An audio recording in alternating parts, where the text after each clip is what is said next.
Today on an all-new Dr. Phil. We're talking to a family divided and divided and divided.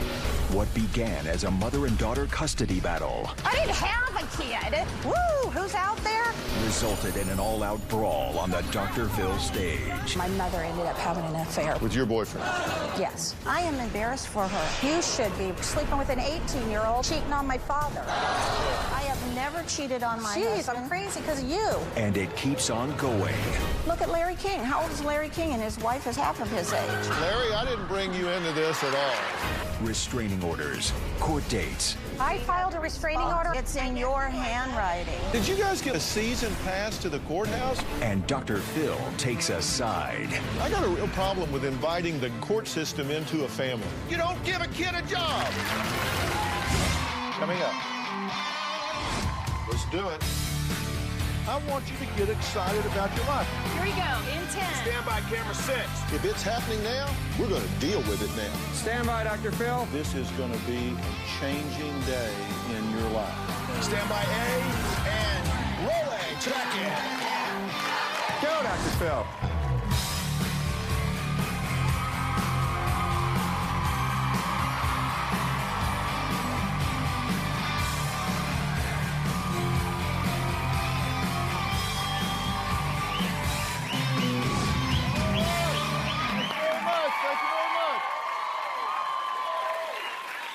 Okay, today we are talking about stalking allegations, surveillance cameras, restraining orders, and we're not talking about the latest primetime TV drama. We're talking about a mother and a daughter who have declared war on each other and a 13-year-old boy who finds himself caught in the middle. Isn't that always the way? I mean, the kids are the ones that pick up the tab. Rita claims that her daughter Lisa is alienating her from her 13-year-old grandson Cole and is brainwashing Cole to hate her. Lisa says, look, Rita's just crazy and is the closest to mommy dearest that you can get. My daughter Lisa is alienating my grandson from me. Lisa tells Cole that he should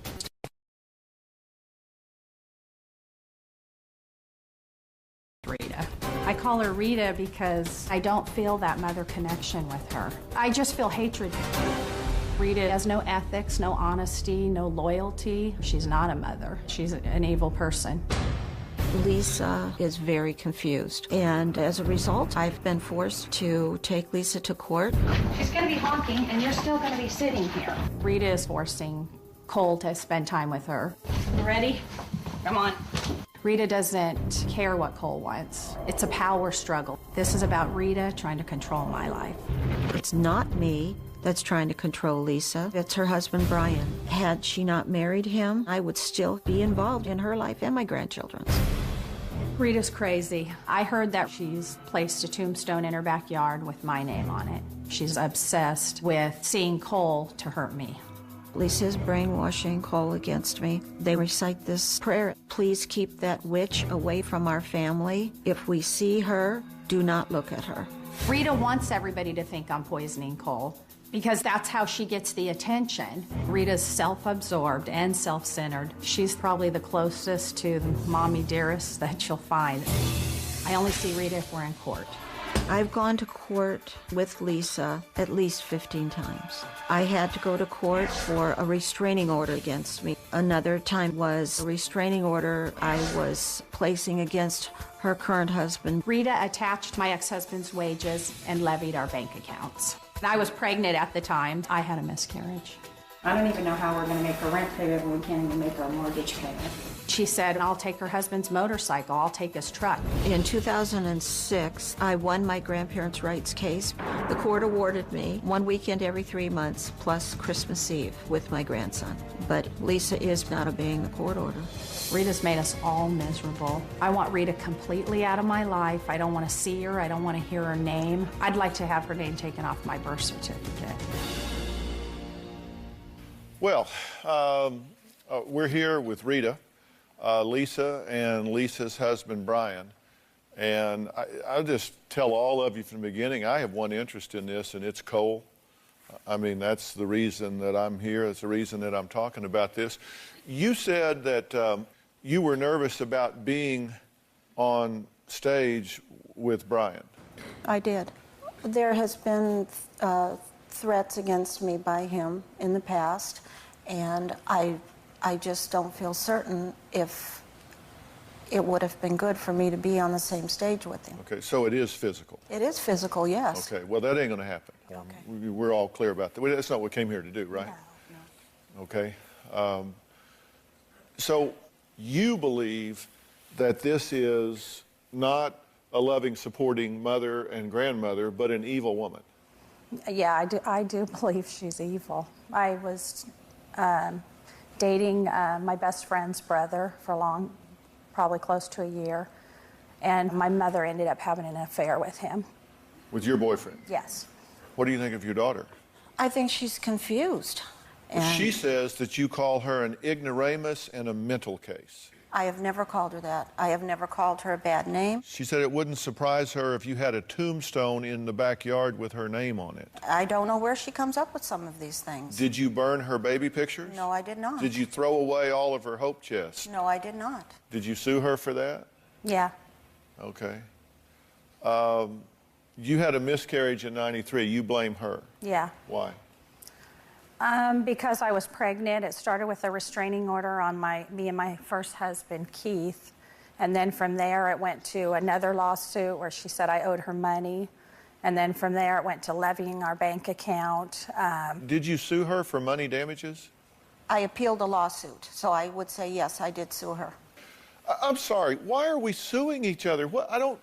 I don't understand. I sued for my grandparents' rights because I love Cole and I had a relationship with him. She lived with me with Cole. I took Cole to school on some mornings when she had to get up and go other places. When she would leave to go out of town to Reno with her. So you want what's best for him, and you think what's best for Cole, and having grandparents in his life are what's best for Cole. She wasn't deprived of her grandparents. Well, she says that you caused him to file bankruptcy, that you asked for her car at the bankruptcy hearing, that they've run up $30,000 to $40,000 in legal fees, that you don't care if their home is foreclosed, that you treat her like roadkill. Why would is that true? I've never asked for her car.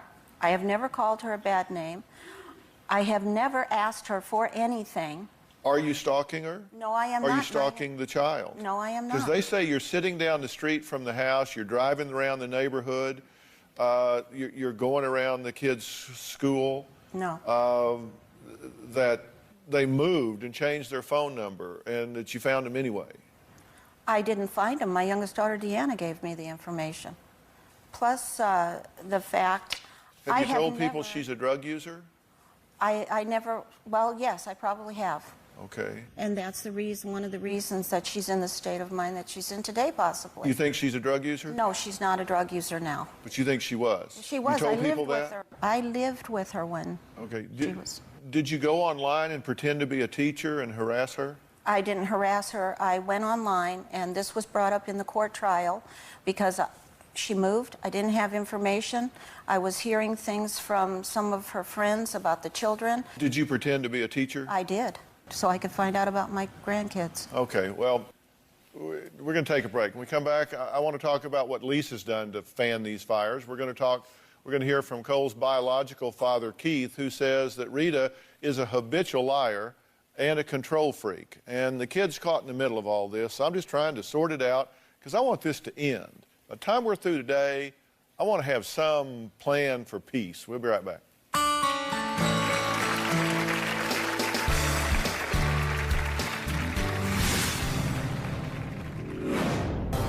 When I think of Rita, my gut says run as fast as you can and keep running, girl. Just get as far away from her as I can. We've moved, but her mother, once again, stalking my wife. It could be a phone call, it could be a letter, it could be an email, it could be driving by our house. She will find a way just to antagonize you.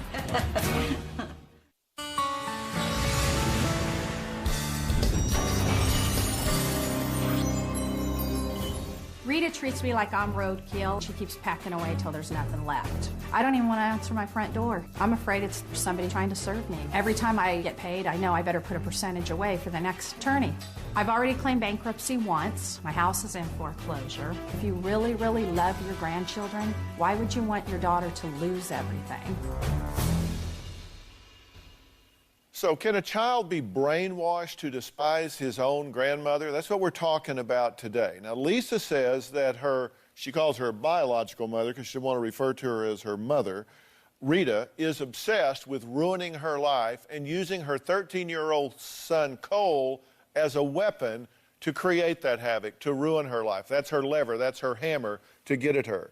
She says Rita stalks her family, so Lisa had surveillance cameras installed because she fears her mother could actually be dangerous. Now, Rita says, no. I won a visitation with Cole in court, and she says that she would like to someday pursue visitation with her other grandchildren.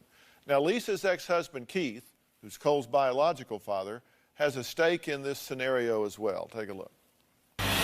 I am still unable to see Cole because of actions that Lisa and Cole's father, Keith, have taken. The day that Rita won the right to see Cole, my heart fell out of my chest. I felt I had failed my son as a father. I won my grandparents' rights case because I proved that there was a bond between my grandson Cole and myself. It seems like a loophole to me, and she's found it and jumped right in it. When you're divorced, there's a law out there that actually allows people that, say they have a right to see your child to step in. I'm very pissed off at the court. It makes no sense to me whatsoever. I'm very frustrated because even though I've had 2 visits with Cole, it still hasn't allowed me to have the time with him that I deserve as a grandparent. She said one time I tried to rape her. There's 2 things in life I don't tolerate. It's thieves and liars, and I definitely don't want a person around Cole that lies. Did you say that? No, I did not. You didn't say he tried to rape you? No, I did not. I've never been in a room alone with a man. Why do you say that she's accused you of trying to rape her? Because she has. Who did she say it to?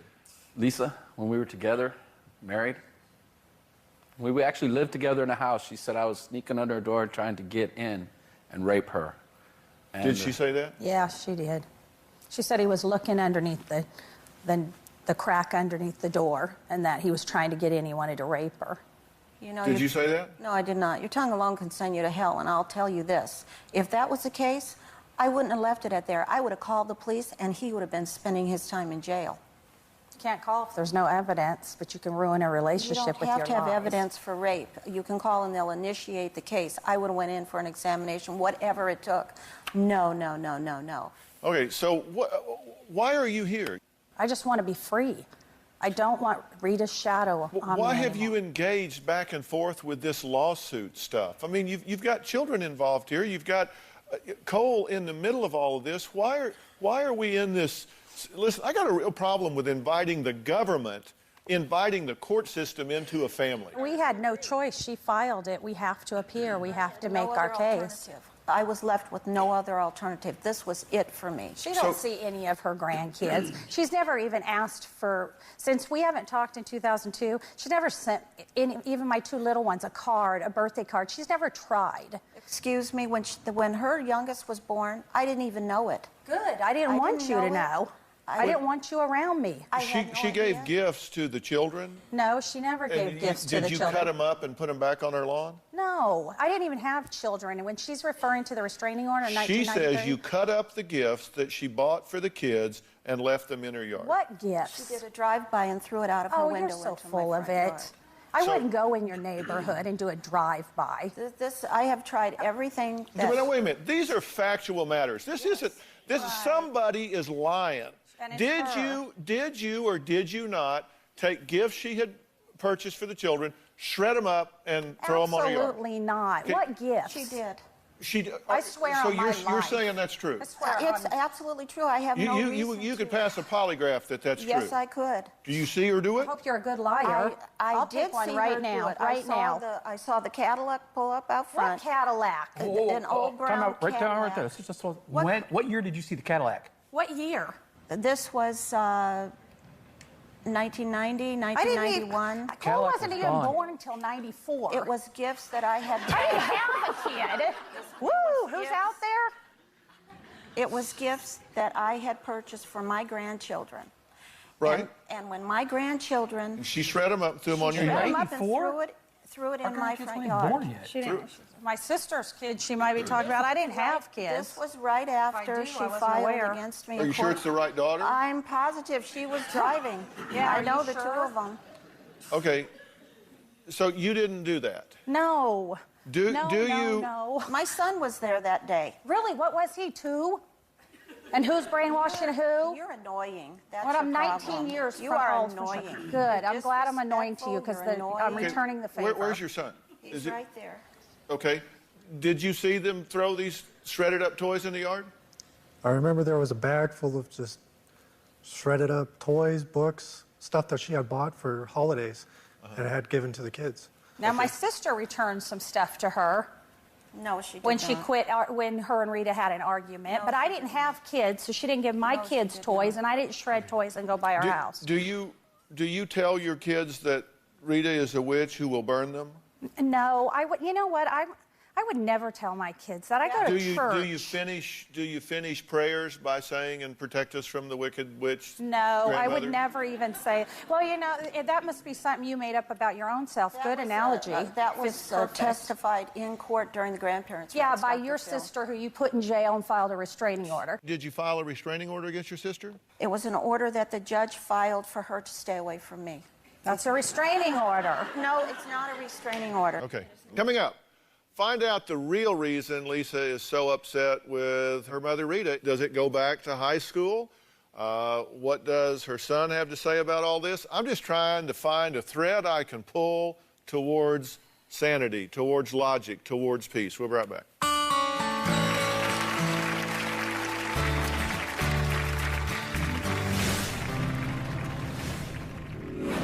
Brian called me. He feels that I'm a threat. I'm fed up with all the torment. I have never seen Rita treat my wife really like her own daughter. There's no mothering there. There's no nurturing. She is a cold person. I don't believe Rita loves anyone. I don't think Rita knows what love is.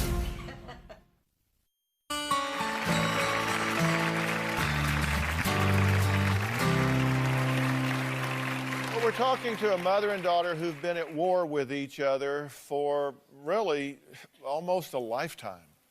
And they're bringing their latest court battle here to our stage today. Lisa says that her relationship with her mother, Rita, is non-existent. She wishes that she could take Rita's name off her birth certificate. Rita says she doesn't understand where this hatred is coming from. Let's take a look at where this all seemed to have started years ago. Rita's husband, Garrett, was my boyfriend in high school, my freshman year. Rita was having sex with Garrett when he was 18, and she was 31.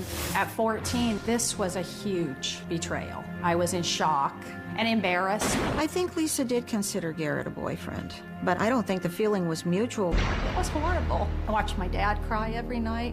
I got harassed at school. I did not start my relationship with Garrett until after my divorce. That's another one of Lisa's misconceptions. He pursued me, and we've been together almost 30 years.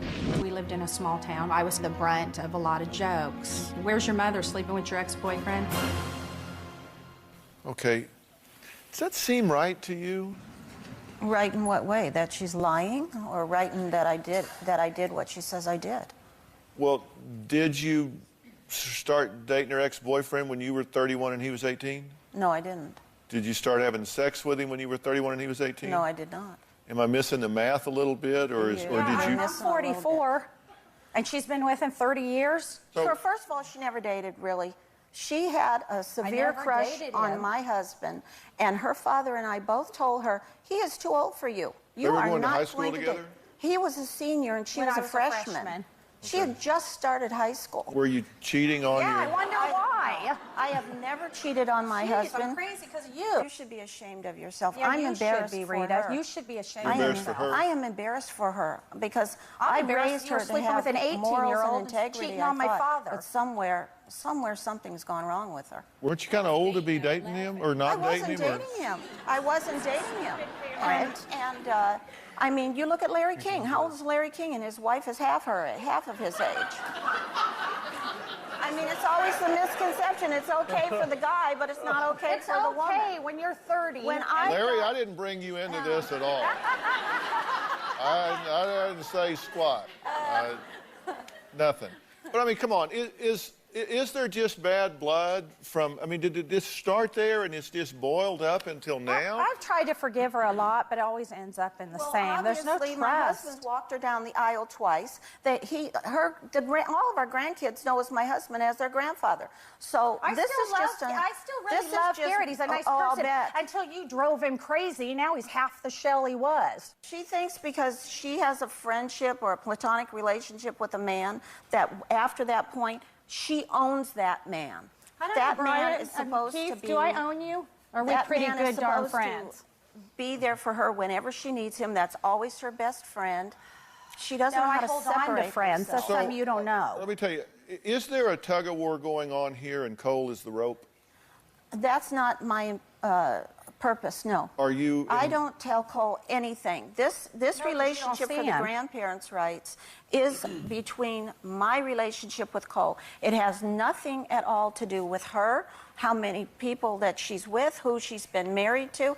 This is specifically so that Cole has the right to have a relationship with me as his grandmother, and that is extremely important. Yeah, why Cole and not the others? You have 4 of the grandkids. You had a choice to see. No, but she has 4 of the grandkids. You had a choice to.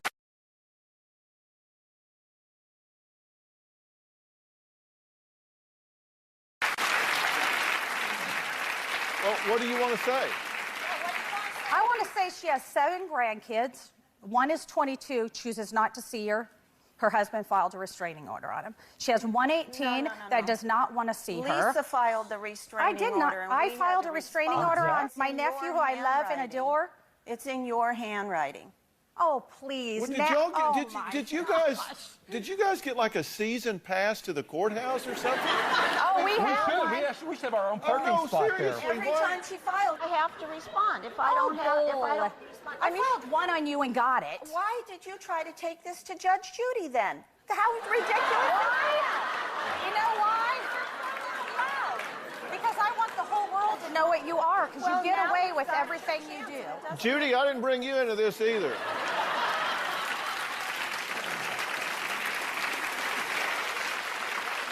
Larry and Judy are both friends of mine, and I didn't bring you into this at all. Well, let's take a break. When we come back, let's hear what the 13-year-old boy that's caught in the middle of this nasty family feud has to say. And let me tell you in advance, it's going to be on videotape. He is here, but I have him sequestered in another room. He is not watching this show. I do not believe he should be involved in this. I was very careful in what we did record, and I think you have to protect the children in these situations. So I'm not about to parade him out here in this free-for-all and get involved in adult issues. We're not going to do that. We are going to hear from him on videotape when we come back.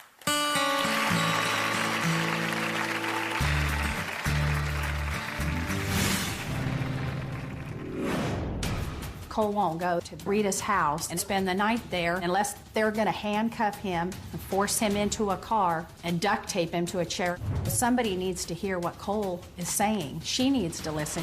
No child wants to be forced to love somebody. That's not how love works.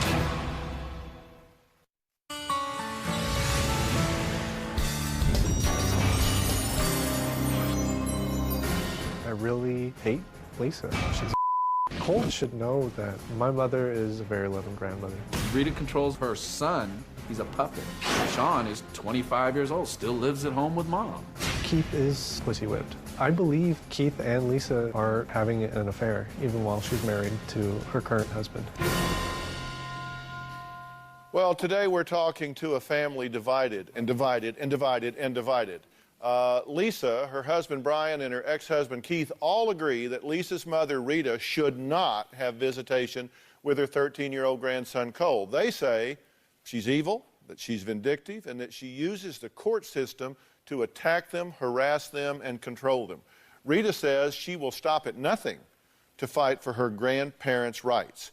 Now, we had a chance to talk to 13-year-old Cole and find out how he feels about the situation. And as you watch this, I want you to listen very carefully to everything he has to say. I don't want to see my grandmother. She's just a bad person.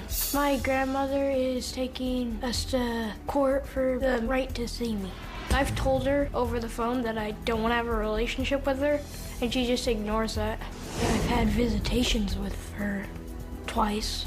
The first time I asked to leave early, and she wouldn't let me leave. She kept on saying that I need to hear her side of the story. She doesn't like my real dad. Neither does she like my stepdad. She said bad stuff about my parents. I brought up the subject when her husband socked my dad in the face, and she said she wasn't there to stop it. And then like a little bit longer into the conversation, she said she tried to stop him, but before she said she wasn't there. And no, she lies a lot because I've heard my parents talk about court and stuff. She said when she was sitting out front of her house, I chased her car down when that's not true. I'm mad because it's my grandmother's fault that my parents are having to go through all this. And I'm sad because my mom's always stressed and my dad's stressed. I'd like Rita just to leave my family alone. Okay, how do you feel about what you just heard? I think that Cole's confused, and I noticed that on the film, he mentioned that his mother's stressed when she comes home from court, and he's hearing what she says. He's not supposed to hear anything that goes on about court. He's supposed to be kept out of that. You said that you never say a word to him about any of this, that you don't talk to him about it, that you protect him from it. The last conversation I had with Cole, he had a lot of questions, and I told him, when you become 18 years old, all this will be public record to you. Well, let me read you what he said, because I had it transcribed. Okay. He said, and I can play it back if we need to, I had visitation with her twice. The first time I asked to leave early, and she wouldn't let me leave. She kept on saying that I needed to hear her side of the story. She doesn't like my real dad or my stepdad. Is he lying? Saying on the phone. Well, I think he's confused. I think I wouldn't call he didn't my sound grandson confused a when he liar. said it. He said, Well, and I then- quote, she kept on saying that I needed to hear her side of the story. Then Cole's lying, and it was probably because of his mother How telling does he him. know you don't like his father and his stepfather? I've never told him that. He said, I brought up the subject where her husband socked my dad in the face. That sounds mature. She said she wasn't there to stop it. Longer into the conversation, she said she tried to stop him. No, he's wrong about that. I did say to Cole, I said, if Poopa and B got into a fight, which B being him, how would that be my fault? If I'm not the one that hit him, how could I be blamed for this? And he said, my mother told me it was your fault. Oh, he didn't say that because I was standing there when he was talking on the phone. You're a liar. Okay, given the intensity of your involvement here, Why don't you just tell the truth and just put it out there? given the intensity of your involvement here and the litigious nature of y'all's relationship and the struggle to stay in his life and on his radar, is it really credible to think that you've never said a word to him about any of this? That you never tried to set him down and say, let me set the record straight with you? No, I've never said that to Cole. I know better. When you go through a grandparents' rights case, that is foremost in the judge's mind. Well, I'm not asking what your attorney told you to admit or not admit. No, and it's not up. Cole shouldn't hear these things. These are things that, if you're going to say these things, it should be to the adults. They should work it out and talk about this. So you didn't say to Cole, you need to hear my side of the story? No, I did not. No, I did not. Cole's a Reckon why liar, he too. would say that? Because of his mother. Oh, it's always me. Nobody else can speak for themselves. Are y'all talking to him about the court situation? I mean, one of the things that bothered me most, and let me tell you what, the last thing he said on that tape, I'm sad. I'm sad because my mother is always stressed and my dad's stressed. I'd like Rita to just leave my family alone. But what he said was, I'm sad. It makes me sad. I come home stressed from court. I can't get out of bed. You can't hide it. I can't, he knows that I went to court. He's going to be 14. He knows I was in court. Of course I'm sad. I got to look at her. I got to hear her lies.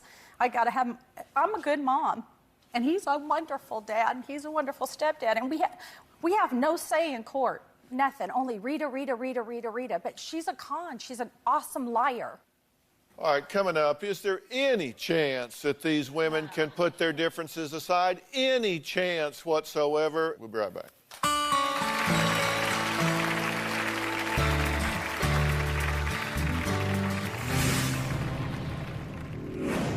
I fear for my life sometimes. I take a camera in my car. I watch around me when I drive. I don't trust her husband. I don't trust what she might push him to do. Rita doesn't care what the consequences are. She's determined to destroy my wife's life if she can. She's a very vindictive person.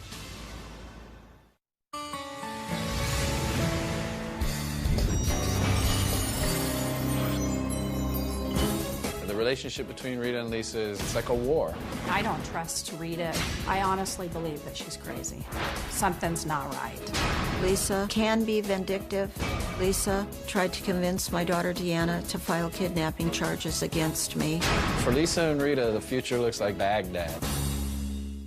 Today we're talking about what happens when family feuds turn into legal wars. Now, Rita took her daughter Lisa to court for visitation with her 13-year-old grandson, and she won. But Lisa appealed. Rita says this isn't over. She will fight to the end to see Cole. Is this worth it? Is it worth it? I mean, to see the pain in your daughter's face, to hear your grandson saying what he's saying, is it worth it? Is this a payoff for you? No, it's not a payoff. It's not a payoff. Cole could be a key to a lot of things. Cole doesn't have a job. Cole shouldn't have to be a key to anything. I'm talking about Cole should be a kid. Cole is a child. He is a kid. But through Cole, a lot of other things, with a relationship with me, it could create a better. But Cole shouldn't have the job of creating better relationships in your life. You don't give a kid a job. No, you don't, and I'm not saying you should. I'm not saying you should. But I'm saying at the same time, I carried her for 9.5 months. I gave birth to her. I raised her. And from that, I'm the one that suffered. I am talking. From you that, raised me till I have 14. grandchildren, and because of raising her me or my annihilation sister. and her constantly interfering in my relation with my mother, with my other daughter, with my other grandchildren, it's come to this, and I am not going to stand for it anymore. I have no doubt. Back in and go back in time, she'd do it. It was the same way. She was making faces. They were giggling. He was slumping in the chair. The judge had to warn him, if you don't straighten up, I'm going to have the bailiff take you out of my court. No, that's not what she said. That's not it You're at all. lying. All right, when we come back, high-profile attorney Gloria Allred weighs in and tells us what she thinks.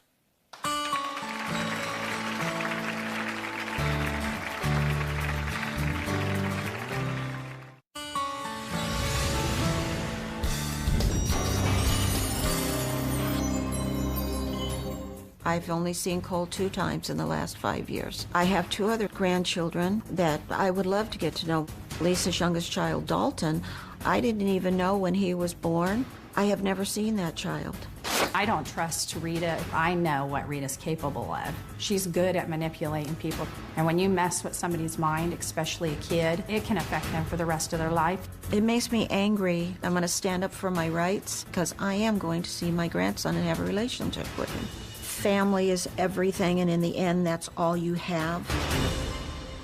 Lawsuits, restraining orders, even a fist fight at church, by the way. Today we're talking to a family who's in one big battle, and it's over a 13-year-old boy. 13-year-old boy is not here because I will not allow it.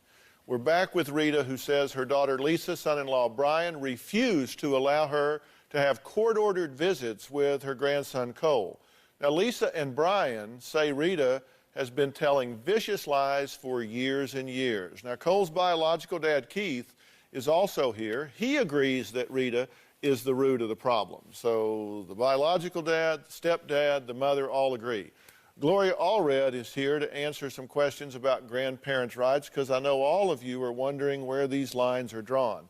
Now, you seem to be telling me that there are all of these relationships that are ruined and that you've made Cole a battleground. You're standing up for your rights right here, right now, and you're making this a battleground.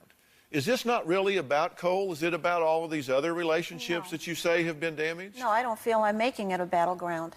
He is my grandson. I have the right to see Cole. Rights come with responsibilities. That's right. Rights come with responsibilities. Is the price of pushing this too high? Or what are you getting out of this? And is the cost too high? Is the cost to Cole too high? I don't think it'll be too high. Cole had a good relationship with my husband and Sean and myself. And he spent a lot of time with us. Never alone. You were not there. Never. Oh, where was I? I was mama. Excuse me, I don't think Dr. Phil asked you the question. Where was I? Cole would come in, he would play. He knew he had a place in my bed. And if the truth means that in your bed, save his place in your bed. With me and his grandfather. We're not going to repeat the whole thing back from this is what I put up with. are we? This is what I can't stand. Well, maybe she wants Cole to stay in his bed as long as her son did at 15. Sean, I missed what you said. I was telling him to shut up because nobody was talking to him. That Sean was in bed with me until he was 15. That's a liar. That is a lie. That's when I lived at your house for those 9 months during my divorce. Sean was either in your bed or at the end of your bed. What are you throwing him under the bus for? He's just sitting there minding his own business. Exactly. But, Gloria, how can a judge not see that this kid is in the middle of a tug-of-war? Well, Dr. Phil, the legal standard is what is in the best interests of the child. And I know that's what you're trying to find out in this show. That's exactly what a court is trying to find out. So a court will decide that the parent can decide what's in the best interest, can make the important decisions. But if the court finds that there has been a bond with the grandparent, then the presumption that the parent is doing the right thing can be rebutted by the strength and the length of that bond with the grandparent. You asked, well, what is the court really considering? The court is considering the child first and foremost. This is a war zone. And I think, in a war zone, everybody in that war zone is potentially at risk of getting hurt. Here, the child is really getting hurt. None of these parties should be making derogatory statements about the other in the presence of the child. That is really important. This child should feel safe. This child should not be subjected to these bullets flying and sometimes hitting the child. But this child obviously does feel something for his grandmother and wants to have a relationship. But it's a no-win for this child, and that's not fair. You can sit there and say that you're just Mother Teresa, no problem, no nothing. You can do the same thing. I'm the victim. She's crazy. I'm a perfect parent. I mean, you can all, but both of you are trying to put the best face on your side of this. The very fact of the intensity of the litigation going back and forth tells me that you're all out of whack on this deal. A family that's suing each other back and forth, whether you're suing, counter-suing, going back and forth, just the intensity of the litigation tells me that this situation is out of balance. Do you not see that? I see that, and I do. And every time I let her back in my life, no, I'll say, well then, or however. Whenever she wants something, then I get a call. Mom, I need money for my divorce. I can't pay for it. Or, Mom, I can't pay. Bought the wrong car. Now I want to trade it in, but I owe more on the car than it's worth. Can you come down here and negotiate this for me? She didn't give me any money when I was on my own since 14. She was supposed to pay child support. She never paid hers. No. Whatever. I have the court document. Did any of the three of you hear anything I said, or were you thinking of what you were going to say next with your however or maybe? But you said don't say but, so I changed it. Okay. I've made mistakes. Well, that's very clever, but are you getting my point? I get exactly where this you're coming relationship needs a hero, and you need to take a step back. It does. This relationship needs a hero. You need to take a step back. We'll be right back.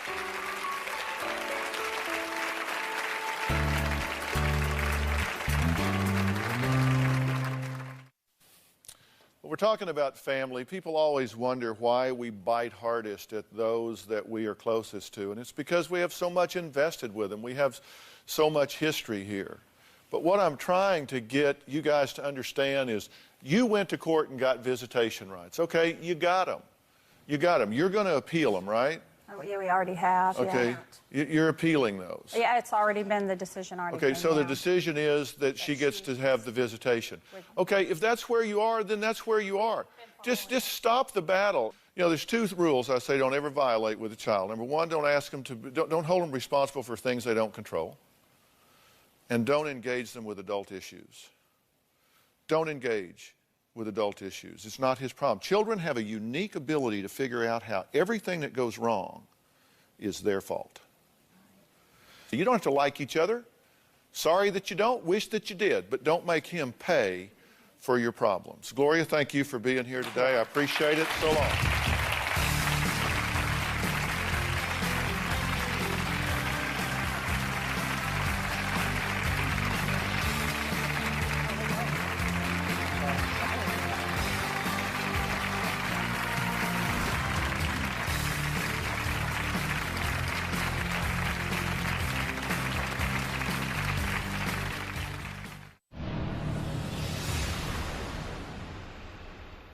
I'm going to stand up for my rights, and I don't give a damn who doesn't like it. It's best for Cole. The less time he spends in that house with his parents, the better off that child will be.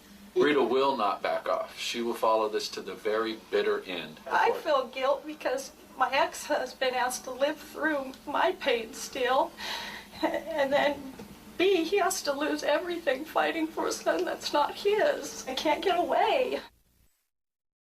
All new today. It was the perfect romance. She fell in love with a fighter pilot online. He wanted to run off and get married. Except she's never met him in person. Now. He disappeared. He told me that he had been deployed to Iraq flying F-15s. Is he really who he says he is? Al still owes me $5,000. We thought it just sounded fishy. Watch. If we have to go to Iraq, we'll send somebody to Iraq. As Dr. Phil tracks him down. Al, I know everything. These two chickens come out and meet me. I'm very pissed. But you won't believe what happens when she finally goes face to face with her phantom flyboy. I felt sorry for him. Are you telling me you thought he was scamming you? Now you believe that he actually does love you? All right, guys. All right, come on. No, you come on. He has wasted 3 years of your life. Coming up. Let's do it. I want you to get excited about your life. Here we go, in 10. Stand by, camera 6. If it's happening now, we're going to deal with it now. Stand by, Dr. Phil. This is going to be a changing day in your life. Stand by A and roll A. Track it. Go, Dr. Phil.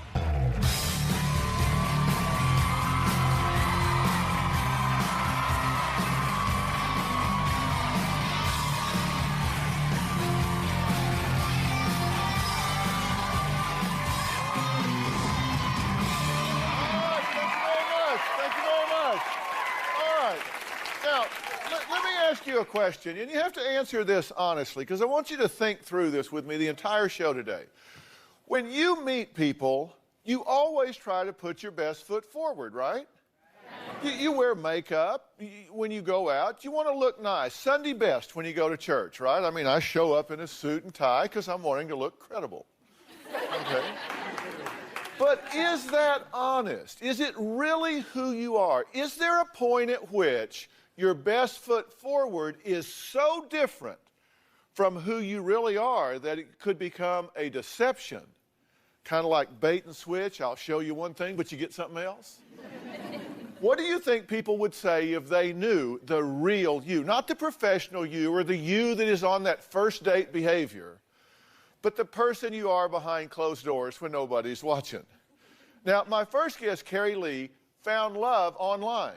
And her Prince Charming, a fighter pilot in an ugly overseas war fighting for our country. Well, it's 32 months later, and she and Al are engaged, but she's never met him in person. Emails, phone calls, lots of pictures and images, but so far, not a face-to-face meeting in the flesh. Take a look. Back in 2005, I met a gentleman online. I read his profile. He was a retired Air Force pilot, now flying with the Air National Guard. For about a month, we had talked back and forth. He had told me he would be able to meet face to face. Then he disappeared. No emails, no phone calls. When he did finally call me, he told me that he had been deployed to Iraq, flying F-15s, and would be there for probably about 6 months. He tried to prove to me he was a pilot by directing me to the Air Force Association website. It said that he had been 11 years regular U.S. Air Force, was a lieutenant colonel, and 18 years in the Air National Guard. Because there was already a really good attraction, I was willing to wait. I quit dating. I took my profile offline. There came a time in 2007, he was so depressed. He told me that the tenants he had in his New York brownstone had left, which meant that the bank was on his back, and sweethearted me volunteered to help. I sent him $3,000. And then I sent him another $2,500. Al still owes me right now $5,500. I have never met Al in person. We've shared approximately 600 emails and 800 IMs for 2.5 years. And he was so supportive. He would send me love songs. He sent me an email that, to me, was a proposal. It was a song, and the title of the song was Marry Me. He made the comment, "You are my life. I want to make you my wife." I fully believe it was a real proposal. Everything that this man was fit with who my Prince Charming was. I have never met Al. Apparently, you guys had a lot of exchange back and forth. This isn't just like, it was like, hi, oh, well, let's get married. I mean, you guys really unfolded this relationship across time, right? That's very true. There were over 600 emails. Can I have the emails and the instant messages? Now, instant messages, you can just ping each other back and forth, right? Not on a cell phone, on the computer. Okay, on the computer. So, oh my word! What we have here, no, that's what I'm saying. What I have here are just boxes of this box full of things that I never knew such a day could come. I never knew such a love could be inside of one. I guess that's the song, maybe, or something. All of our long, long days will be remembered. I mean, these are intimate exchanges between the two of y'all, and you know, there are tons and tons of these things. I mean, I've got them stacked in here everywhere in the sun. So you got to know, I mean, you shared a lot of information, right? Yes, we did. Okay. Now, you never saw him except for pictures. That's correct. But he did see you? Yes. Okay. How did, by a webcam? Technology is incredible these days, yes. I had a webcam. In fact, I actually even sent one over to him in Afghanistan so that we could start webcamming together. So he could hook up and... But he never got the box.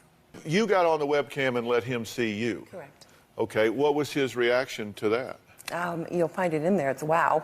Yeah. Well, I'm sure there are... sure there are a lot of wows in there.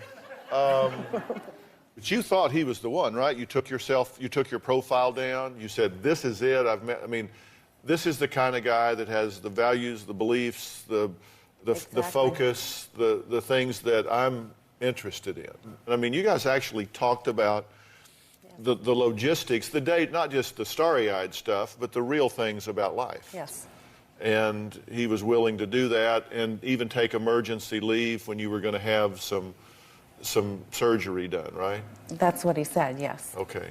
So we decided at your request to find out exactly who this Al character really was. Now, we told Carrie Lee that we would track him down. And when they brought this to me, I said, look, let's find who this guy is. Let's find where he is. If we have to go to Iraq, then we'll send somebody to Iraq. If we have to go to Afghanistan, we'll send somebody to Afghanistan.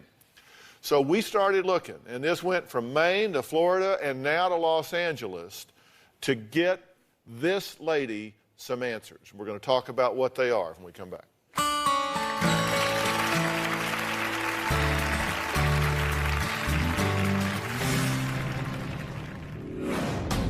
This is the street right here. This is the house right here. Al, I know everything. And I mean everything.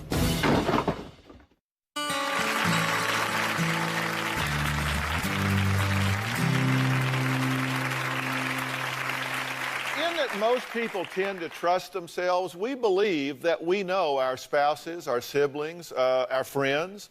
But do we really? What happens when the person you believe that you have fallen in love with might be hiding and is a completely different person, has an alter ego? Well, after 32 months of a relationship that was online, a cyber relationship with a man named Al, Carrie Lee says she was hooked. She admits, I was madly in love with this fighter pilot that was in the war. And when she contacted the show, we thought that he sounded a little too good to be true. It just sounded fishy. We were concerned about it, and so was Carrie Lee's brother, Leon. Take a look. Al was constantly changing his story, where he was at and where he was going and when he was coming home. This is the original picture that Al had placed on his profile. And through some investigation, this is the John Gavin website, who is the actor, I think 50s, 60s. And if you go all the way down this little website, guess what we find? And I even emailed Al. And I said, you're not going to believe this, but the resemblance is uncanny. He said he was constantly recognized as a movie star. When Christmas came and he didn't come home, I started to have some serious doubts. Once I got suspicious, I asked my brother Leon to help me do some investigation. I'm very distraught that my sister's been scammed like this. I reached a higher level of suspicion after he didn't come back from the military for Christmas. I didn't approve of the relationship because there was nothing concrete. It was all cyber. I found a blog on an Air Force Association site where this man was answering a question that somebody else had posed, and the statements indicated that he was older than what he had told Carrie. I was always under the impression that Al was 51, but we discovered that he was actually 61. I've been lied to. I've been betrayed.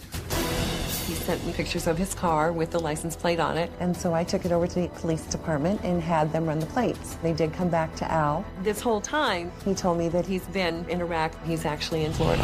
He may not have ever even been a pilot. I was waiting for a ghost, a phantom. Dr. Phil, that's why I contacted you. I needed to find out the truth. Well, Carrie asked me to help her dig up the truth, and with the help of investigator Harold Kopus, take a look at what happened. Well, I'm finally going to Florida. I'm a little bit nervous, but knowing it's the first step in a long journey that's been coming for a very long time. The reason I want to confront Al, being able to see his reaction and being able to ask the question why, I really feel that's my right. I'm in Florida. Dr. Phil's asked me to come here to see what we can do to help Carrie Lee. There's a gentleman that you've sent some money to. He supposedly is in the Air Force. That's his photograph. That's supposedly our guy. Is he married? According to him, he's never been married. Do you have any idea what kind of cars he may have? I've got pictures, one that is a Grand Prix. I found an address, and I think that address is only about 8 miles from this location. Let's just see if we can find him, okay? I'm about 3/10 of a mile from where we think Al lives. This is the street right here. This is the house right here. That's the Pontiac Grand Prix. That's a Legion of Valor plate. He told me it had a Legion of Valor. It's confirmation. He's put enough truth with all the lies just to make it possible. Are you thinking of a plan? So we knock on his door tomorrow morning. I received some information this morning. It's a criminal record we found on Al. This could be a traffic ticket, or it could be something far greater than that. You're nervous. Well, my nervous level has just, gone up exponentially, yes. I would like to walk up, dressed to the nines, and say, honey, I'm home, when he answers the door. I've dreamed about that. Well, I see the car, so we're going to go meet Al.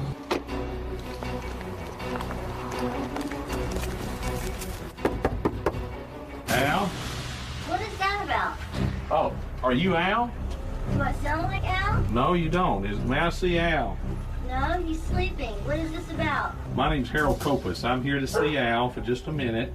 If you could ask him just come to the door, I'd appreciate it. Well, that's not likely to happen. Who is this? I'm a private investigator. About what? Well, I need to talk with Al. Are you his wife? Yeah. Well, in a manner of speaking. If you just ask him to come to the door, I'd appreciate it. He said he's really not here. I was asleep. Well, Al's here. You just got through telling me he was sleeping. We always say we're sleeping. I know he's inside that house. Of course, there's confirmation of a wife.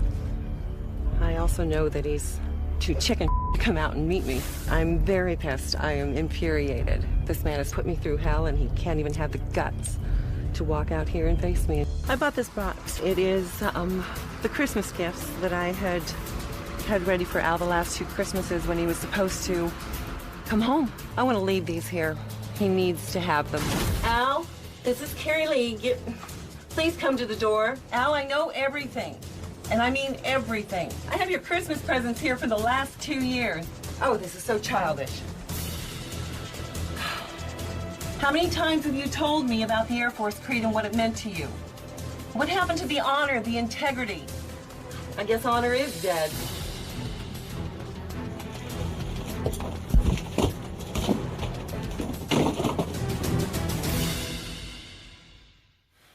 Okay, now let's see what we know for sure. He said he was currently flying a plane in Saudi Arabia, but we found him living in Florida with another woman who says she's his wife, then quasi. You define that one. I have no idea.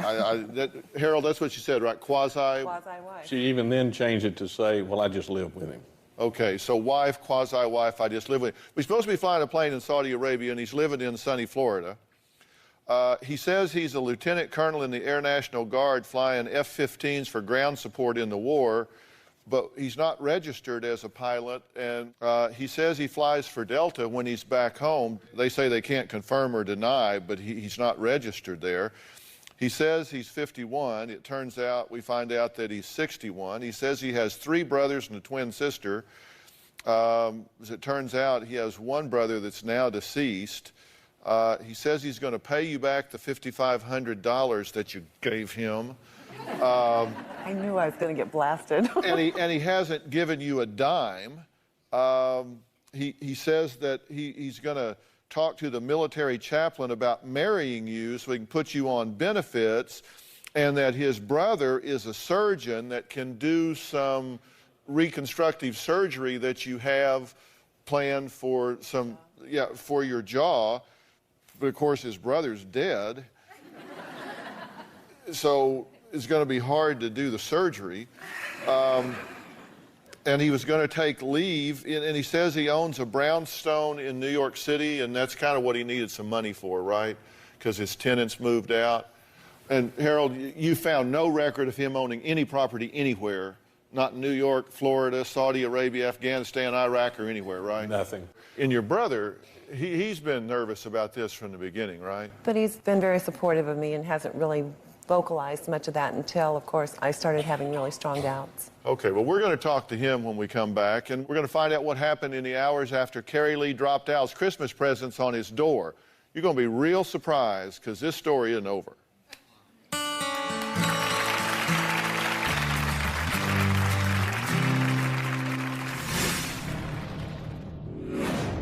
Al agreed to meet me tonight here at the hotel if there are no camera crews around. Now turning the camera off.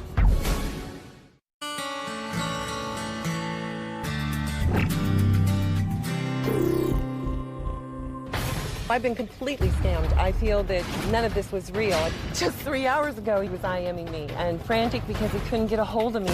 What is going through this man's head? That is the questions I want answered.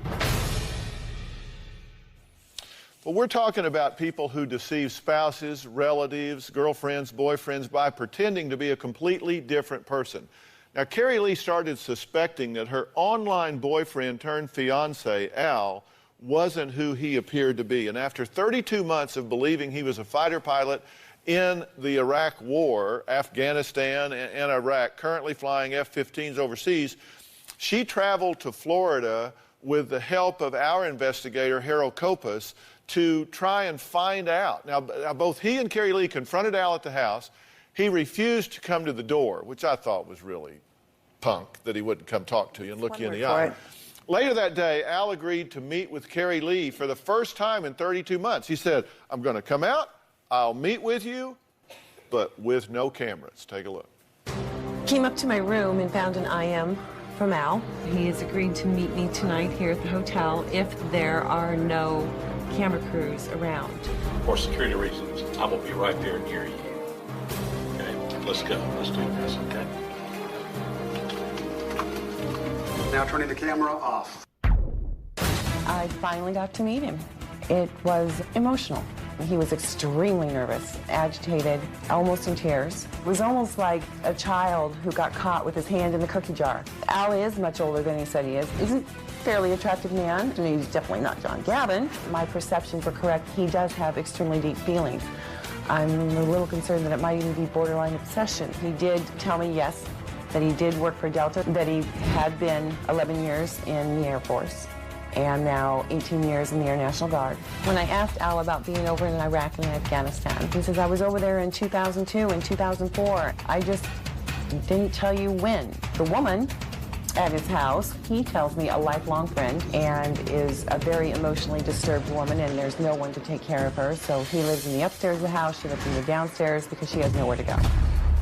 Al was so adamant that we don't need help. We just need each other. That he loves me more than anything in the world. Tried very hard to get my room number, which of course I didn't give him. He wanted to immediately just run off, get married, and leave all of this behind. I said, you've got to be kidding me. I don't know who you are. I needed to be able to sit there in front of him and look him in the eyes and say, why? Why would you do this to someone you cared about? And all he could do was apologize. There is no way I'll be sucked back into this. I've been manipulated now for the last 2.5 years, and I want to learn how to keep myself from never being manipulated like this again. I'd been a fool for working on now 3 years. Well, Carrie Lee's brother, Leon, is on the phone. Leon, are you there? Yes, thank you for the invitation, Dr. Phil. And you've been listening the whole time, right? Yes, I have. Okay, I want you to listen to what we're getting ready to talk about and see what your thoughts are about this. Harold, you were there for security purposes. We had him, in a halo around you. Because I understood that you kissed him, that you were patting his... I mean, am I crazy here or what? No, you're not. Holding hands, it was something you would expect for two people who were engaged, lovers, or whatever. And he started emailing you after you left the house, right? Because I've got him here. He says, I hope you told those people that you no longer require their services, those people being us. I'm sure they filled you with negative thoughts, but if love is to prevail, we need to solve this together. Where did they go? Back home? Or are they convincing you that I don't love you? I need to know. With all that said, I love you so very much, I love you, I love you. And you responded. Not in the way that it's being made public right now. Clear it up. Well, I'm going to. First off, Al was the one that was holding my hand. I am still at the point where I'm trying to get my money back from this man. I wasn't going to just completely shove him away. When the kiss that he's talking about, it was more like I was kissing a child who was absolutely sobbing, like crying his heart out. It wasn't a lover's kiss. It wasn't... You understand what I'm saying? It was more, I felt sorry for him at this point. I've got a lot of pity for this man. I do understand the words. I got the English language part of it. But what I don't understand, and what I'm trying to give you a wake-up call about, is, look, are you telling me that you haven't waffled since you were at that front door, that he hasn't started pecking at you again? No. You haven't weakened in any way. Absolutely not. You're done. You're finished. You're fried. Done. You're not going to have anything to do with him. Because I've got your responses to him here.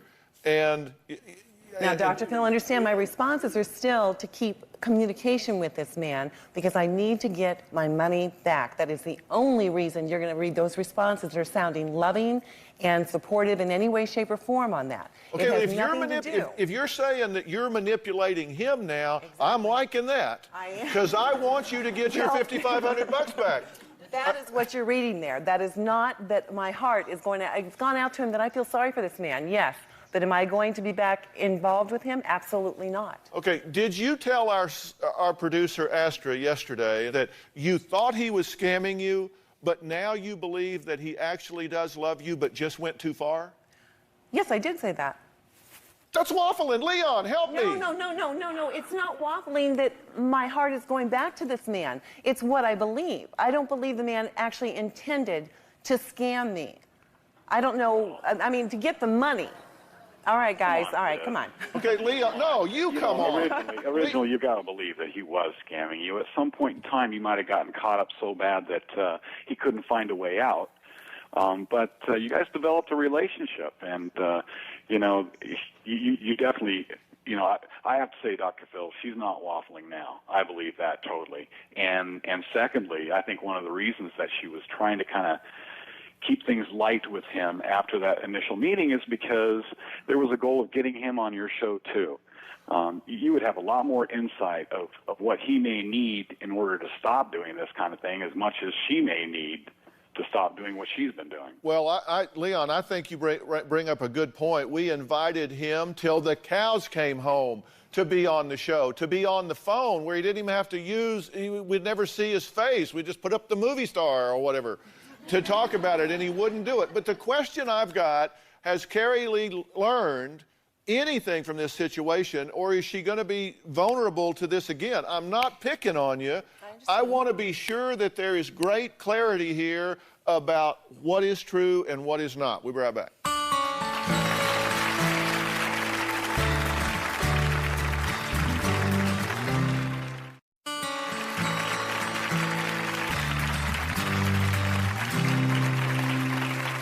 Well, I'm here talking with Carrie Lee. Her brother Leon is on the phone as well. After 32 months of dating Al online, Carrie Lee says she suspected that her boyfriend turned fiance wasn't who he portrayed himself to be.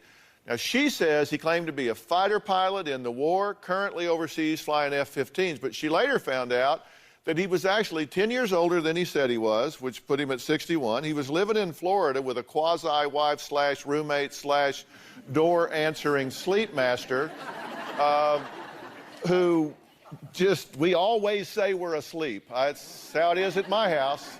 Is Robin there? She's asleep.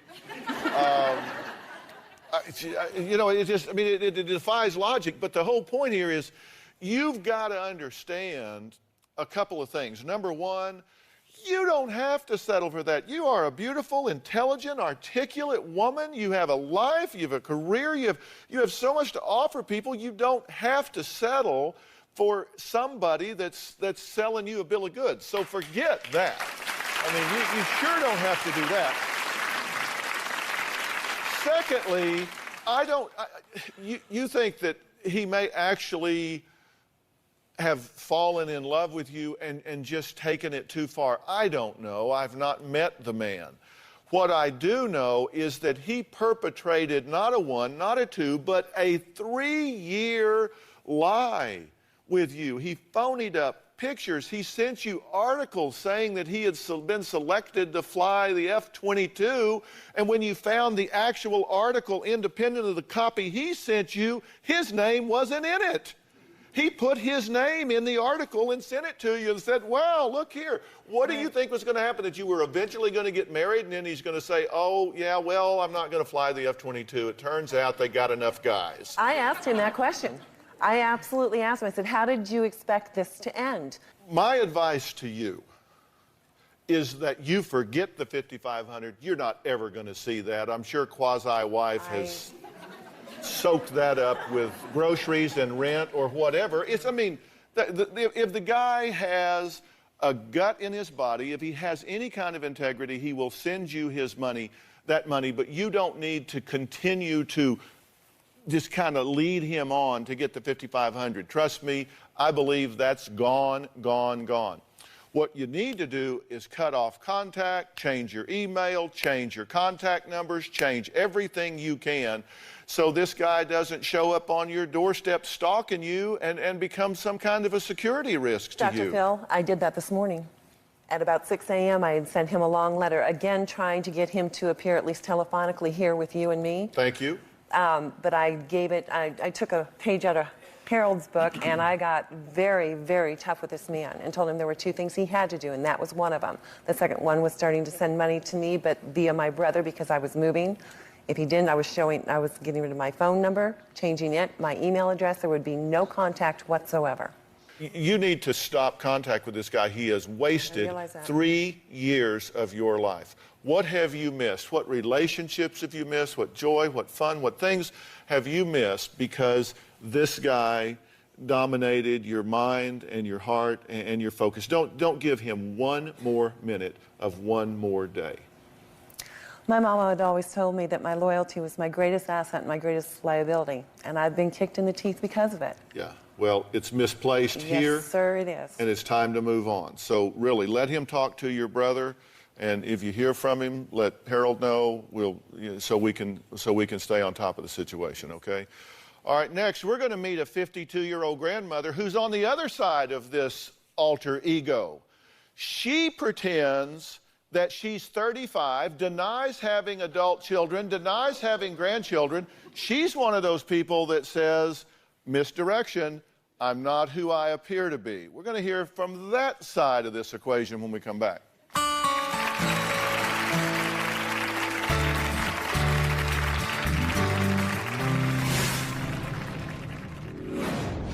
My wife, Deb, has a split personality.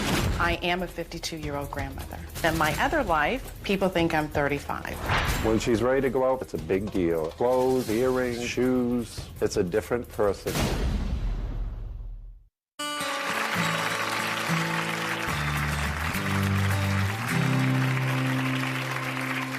Well, we're talking today about alter egos, when a person chooses to live two different lives. Tell somebody one set of facts when their life is another. Now, Dean says he feels his wife, Deb, has a split personality. For the past 3 years, Deb pretends to be a 35-year-old married woman with no kids, no grandkids, just 2 dogs. But in her private life, she's actually 52, is a grandmother, has 3 adult children, and 4 grandkids. Take a look. My wife, Deb, has an alter ego. In one life, I'm a booking agent for rock bands. And then in my other life, I am a 52-year-old grandmother. It is terrifying to say on national TV because people think I'm 35. When she's ready to go out for a show with the band, it's a big deal. Clothes, earrings, shoes. If I didn't dye my hair, I would be completely gray. Debbie likes spiked hair, wild. The makeup is heavier than normal. I always make sure I have on big, bold, funky earrings because that's hip. I think Deb has a split personality. When Deb's at home, it's typical housewife. Oh, you got a poop scoop too. When she's going out, it's a different person, younger, upbeat, and ready to go. When I'm asked if I have children, I will reply, I have 2 dogs at home, Dog Mommy. That's my nickname. She does not wear her wedding ring when she goes out. She should be proud that she's married. When the bands come to my house, I remove all the pictures of my children. I change the picture on my laptop. I usually have my grandchildren, but I change it to my dog. When we know a band is coming, I get the lecture every time. My husband and I go over a question and answer session because my husband always slips. One time when the bands were here, Dean yells, "Grandma!" And I look at Dean and I'm like, I am going to kill you. If she's close to me, she'll kick me. If Dean is not able to keep up the facade, I'm going to have to ship him to a hotel. 2 years ago, my son was living with me. Deb made her son, Stephen, pretend to be her cousin. He was pissed off. I am a big liar and a big hypocrite. And I despise people who are hypocrites. I've tried to talk to Deb about this, and I can't get through to her. For me to lose my alter ego scares the shit out of me because it has become a part of me. Well, you realize you're on the Dr. Phil show. And yes, and I know it's either going to... Millions and millions and millions of people watch this show every day, and that is the camera. So you're kind of blowing your cover, aren't you? I hate hypocrites. I hate liars. I teach my children and my grandchildren, do not lie. It's better to tell the truth. And here I am, big L and big H. I'm a hypocrite and a liar. And I hate it. And I'm tired of it. Well, yeah, she's sending you, she's making you hide and go to a hotel or hide. It's the same every time the bands come over. We have a question and answer session that we go through. A week before the band gets there, we go through question and answers. The day before the band gets there, we go through question and answers. The day the band gets there, we go through question and answers. And he still screws up. No, he doesn't. He just can't forget who he is. He can't forget that you've got adult children and 4 grandchildren. That's just kind of in your DNA because it's the truth. You're the one screwing up. But he has to. And I don't know how to say this without being indelicate. Go ahead, hit me. You don't look 35. Okay. I mean, I'm not trying. You're a very attractive woman. Seriously, you really are. You're very well groomed. You're very attractive. I'm 57, and I wouldn't have guessed you to be 35. I would have guessed you to be older than that. I mean, do people, when you tell people, I mean, it'd be like me telling people, yeah, I'm 34. No, I don't. I'm 34. No, when a band asks me how old I am, I say, well, how old do you think I am? And whatever they say, I go, yep. Okay. Well, don't worry about fronting yourself out then. They've been smoking too much dope or something. I don't know. I mean, really, what did you really think it mattered? How did you decide 35 was the magic number? Why because 35? That's what the bands have been telling me. 35, they said 35, 36, 37, somewhere in there. Mm-hmm. And I just go, yes. Yeah, people tell me I have thinning hair. Yeah. But listen, I mean, don't you think that you're missing a lot of who you really are? I mean, if I'm in a band and somebody can get me bookings, they're making me money, they're getting things handled, stuff's happening, I wouldn't care if they were 12 or 112 if they're getting the job But they done. will change their perception of me. They will start looking at me as the grandma that can't be hip, the grandma that can't like rock music, the grandma that can't say the F word to them, because that's how we communicate with each other. So you dress hip and talk hip, and like, what do you say that's hip talk? Like if they're talking to me, they go, yeah, we're really down with that. And I'm like, yeah, I'm down with that too. I don't talk that way normally. Or they'll say something sweet. You know, I go, yeah, that is sweet. You know, and I don't talk that way normally, but I talk that way with them. And when they call me, you know, I'll say, how the are you doing? They go, well, I'm doing good. You know, and they're allowed 1 call an hour. And if they call me more than 1 time in an hour, I'll say, what the do you want now? You know, so that's how I talk to them. So you're throwing F-bombs and saying things are sweet. Yes. Yeah. Boy, that'd fool me. Coming up, now we got to take a break. Dean claims that Deb's alter ego is just a cover-up for her true fear, which is growing older. We'll be right back and let her answer that question.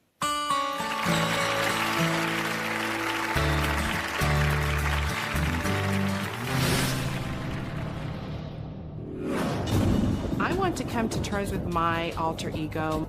I've been this other person so long. I'm not the mother. I'm not the grandmother. It's gone too far. Sometimes I forget that it's a game I have to play.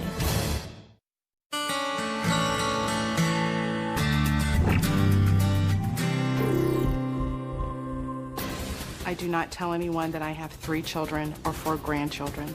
I'm not denying them. I just don't acknowledge them. I am scared to death of being viewed as a grandma. If they were here and a band was coming and I had to tell them they had to leave, it would rip me apart inside, but I know that's what I have to do. Well, we're talking about people whose private life is at odds with their public persona. Now, even though Deb is 52 years old, has been married to Dean for 18 years, has 3 adult children and 4 grandkids, she says she must pretend to be a 35-year-old married woman whose only kids are her 2 dogs, and that she does this for the sake of her career. Now, Dean says Deb's just gone too far, is referring to their only son as a cousin in public. Do they think Dean's 35? No, they think he's married to a much younger woman. Okay. So, and how old are you? 56. And you're okay with that? Yes, perfectly. You're perfectly okay with that? So they think you just married an older man? Right. Okay. But you don't let him say much? No, he's not allowed to talk. Yeah. He screws up. Okay, and why are they coming to your house? Because they stay with me when they come to Dallas to do a show. So they don't have to go to a hotel. Right, they stay at my house. And I have to child-proof it. I have to... You take down all the pictures? I take down all the pictures when my grandkids' toys were there. I had to give their toys away so that there would be no toys there. Kids' toys, we put away the kids' movies. So, I'm if these are like young rocker dudes. Yeah, they're all in their 20s. And we've got one of those in our family. Our youngest son, Jordan's a young rocker dude. I'm assuming they probably don't watch the Dr. Phil show a lot. Yeah, that's what I'm hoping. Yeah. So, yeah, that's my son, Jordan. Okay. And he knows I'm 57. But you're not in the music industry. But do you, because you said this is a must because you're in the entertainment industry, but you're not on stage. No, but I'm in the background, and it's all about age. It's all about, are you hip enough to understand what these rockers have to go through and what they have to do on stage? And if they look at me as a grandma, they're going to go, okay, we got to tone it down. We got to start respecting her and not talking like we do with her now. I mean, Yes. you really think that... Yes, I really seriously, being on this show, it's either going to make me or break me. I'm going to lose all my bands, and I'm going to have to shut my business down, and I'll plank my ass on my couch and sit there for the rest of my life. Or the band's are going to say, you know what, we don't give a crap. So you just thought you'd just flip the coin and see what happened because you're tired of living the lie? Exactly. I am tired of living this way because I have been struggling with this, and my bands trust me. I consider myself honest except for my life. I don't share my age and my children. Yeah. But other than that, I'm a very honest person. Maybe they'll decide it's cool and they'll just start calling you like G-Mama or something, you know? Could happen. You could just be... Very possible, very possible. I don't know. This scares the crap out of me. Well, don't you feel relieved, though? I mean, yes, it's out it does. there. It feels is like the out load's there. been taken off. And you've got to feel relief because you get to stay home and you can talk and everything. And I'm proud of her for doing this. Well, I am too. We'll be right back. You did the right thing. You did the right thing. And let me tell you, I live in... Well, I want to hear your thoughts about the stories that we talked about today. And I know you have them as well because there are billions of people on the internet every day. And if it's gone sour for you, if something's happened, you've been defrauded and hurt, we want to hear about it. Go to drphil.com.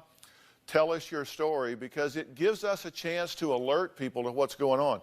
What you did today in coming on and talking about this will save a lot of people a lot of pain. And I'm glad you had the courage to come on and do it. It would have been easier not to. Harold, thank you for your help. We'll see you next time.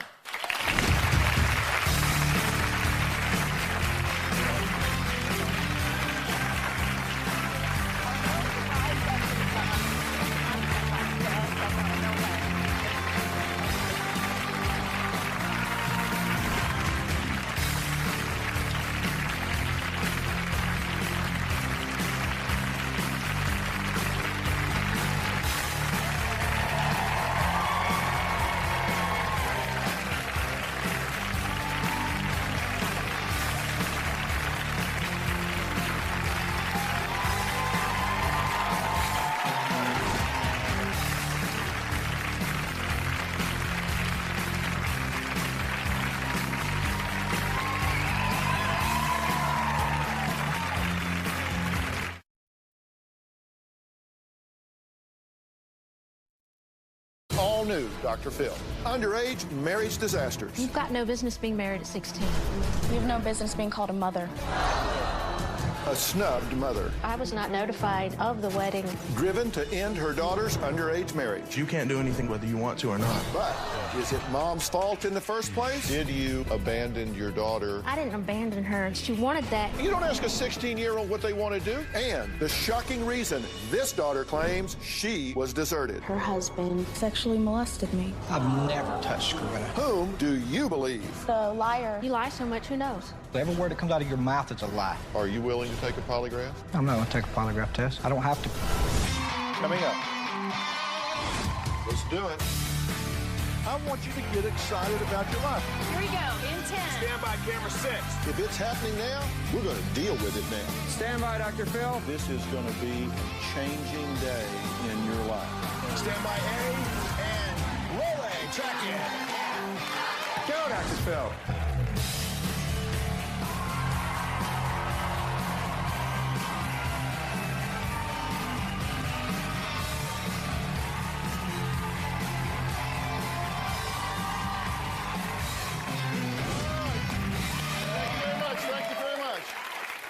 Today, we are dealing with a family drama with everything you can imagine. A teen marriage, accusations of abuse, maternal abandonment. You name it, this soap opera has it all, and it is very, very tragic because when those things happen, it's the children that pay the price. They pick up the tab. Leslie says she did not give permission for her teenage daughter, Corinna, to get married, and she wants the marriage annulled. Corinna is 16. But she says she wants her mother to back off and stay out of her marriage and her life because she was abandoned and her mother doesn't get a vote. Take a look. My daughter's too young to be married, and I want the marriage annulled. When we got married, I was 16 and Ryan was 18. Honey? Yeah. It's not taking my password. And there wasn't anybody else in the world out there for me. I would like to see Corinna and Ryan finish school and be regular teenagers. I have not finished high school, but I am going to take my GED classes. I don't like Ryan at all.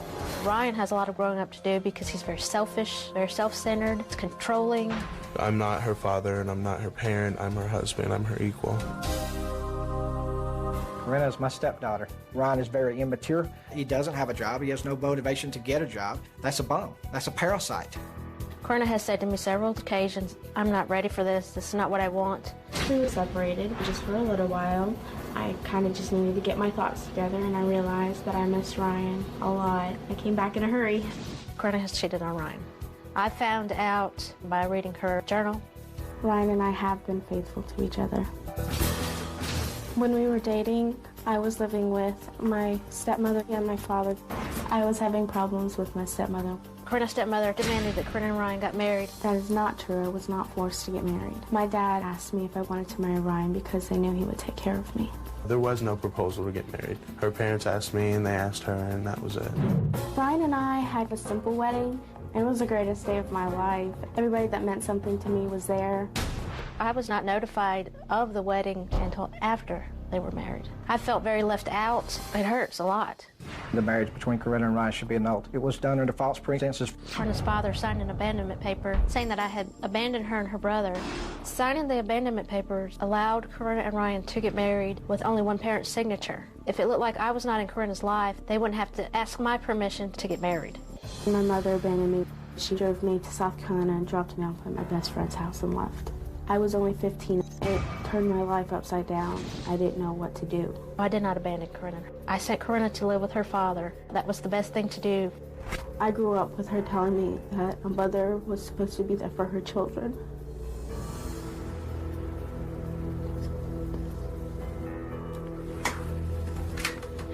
I'm so sorry.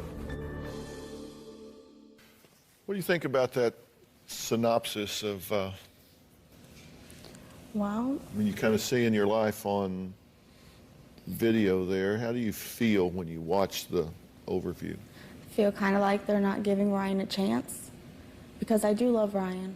And Ryan is trying to get his GED, going to college. He's tried to get accepted into a couple places and gotten a few letters in the mail.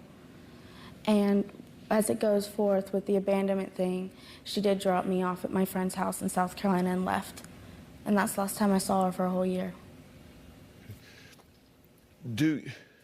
Listen, anytime I have somebody on the show, we do a lot of work before you get here, right? We ask you a million questions, and you were very straightforward with us. Ryan, we asked you a million questions. You were very open, honest. Same thing with you.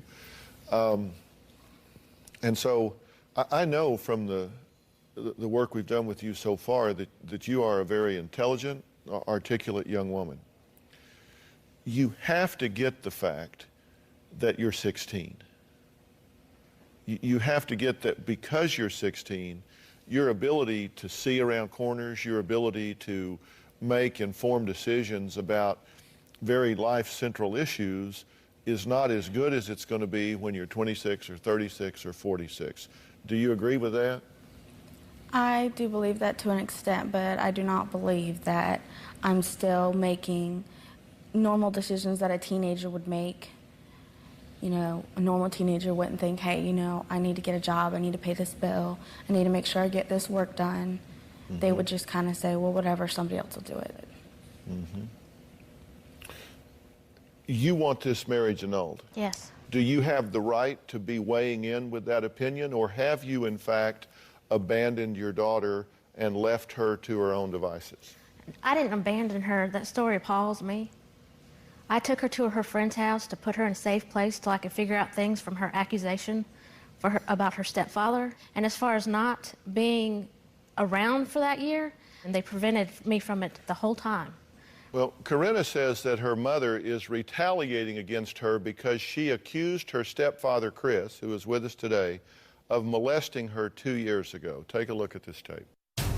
My mother abandoned me because she thought I was a liar of the accusations I made towards Chris. I told her that her husband had sexually molested me and she chose his side. That's a bald-faced lie. I have never been inappropriate with Corinna at any time. I don't believe Chris would touch her that way. I don't believe Chris would do anything like that to anybody. She makes up false accusations on me to try to get rid of me out of her mother's life and out of her life, simply because I bring discipline to the family and order to the family. Corinna thrives on chaos. Corinna told me about the supposed molestation. My very first feelings were, oh my gosh, what have I done? I brought this man into my house. Then, as I began to think about the things that we have gone through with Corinna, she has this history of lying, and I thought it didn't add up. I was very upset with her and very hurt that she turned on me. Can I go? When she confronted Chris, she started saying that I was a liar and that it wasn't true. When Corinna accused me of molesting her, I was outraged because I love this girl. I treated her as my own. I've been accused of one of the worst crimes in the world. When Corinna talks about what Chris did to her, I don't see how everyone couldn't believe her. She can describe in detail what he did. I believe her 100%. She's my wife, and I have no reason not to. Corinna did press charges against me. The detective investigated the case thoroughly for over a 3-month period, found that there was no evidence, so the case was closed. I just wish it would go away. I am innocent. Chris is an ex-convict. He spent many years in jail for different things, stealing and fraud. He told me in person that he would rather go to jail for killing me than for molesting me. Chris has threatened me. Chris has threatened my life and my husband's life if I ever spoke of the molestation. I've never threatened Corinna and Ryan with physical harm, but I have threatened Ryan saying that if this continued, I would have my wife make a choice between her daughter and me. I could care less if Chris was dead or alive. I'd be happy if he died, got hit by a truck. Chris deserves to be in prison for what he did. He doesn't deserve to be walking the streets as a free man. He should be getting raped every day in prison. I'm definitely going to reopen my case against Chris and pursue the charges. Very serious accusations. We're going to take a break. We're going to come back and find out who's telling the truth. And we're going to talk very seriously about what Corinna has done here. Is this an act of an irresponsible 16-year-old that wants what she wants when she wants it? Or is this a survival instinct saying, I've got to be somewhere, I'm starting my life? We'll be right back.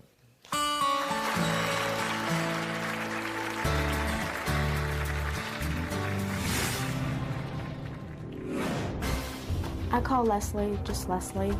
I don't feel she's my mother because I believe a mom should not abandon her kids. Corinna calls me Mom when she's in a good mood or has news to share. She calls me Leslie when she's angry with me.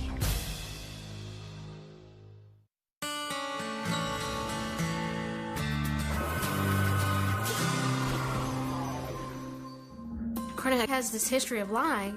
Corinna accused her biological father of abusing her and hitting her. Come to find out, all he had ever done was raise his voice to her, and she didn't like his rules. She admitted to maybe blowing it out of proportion.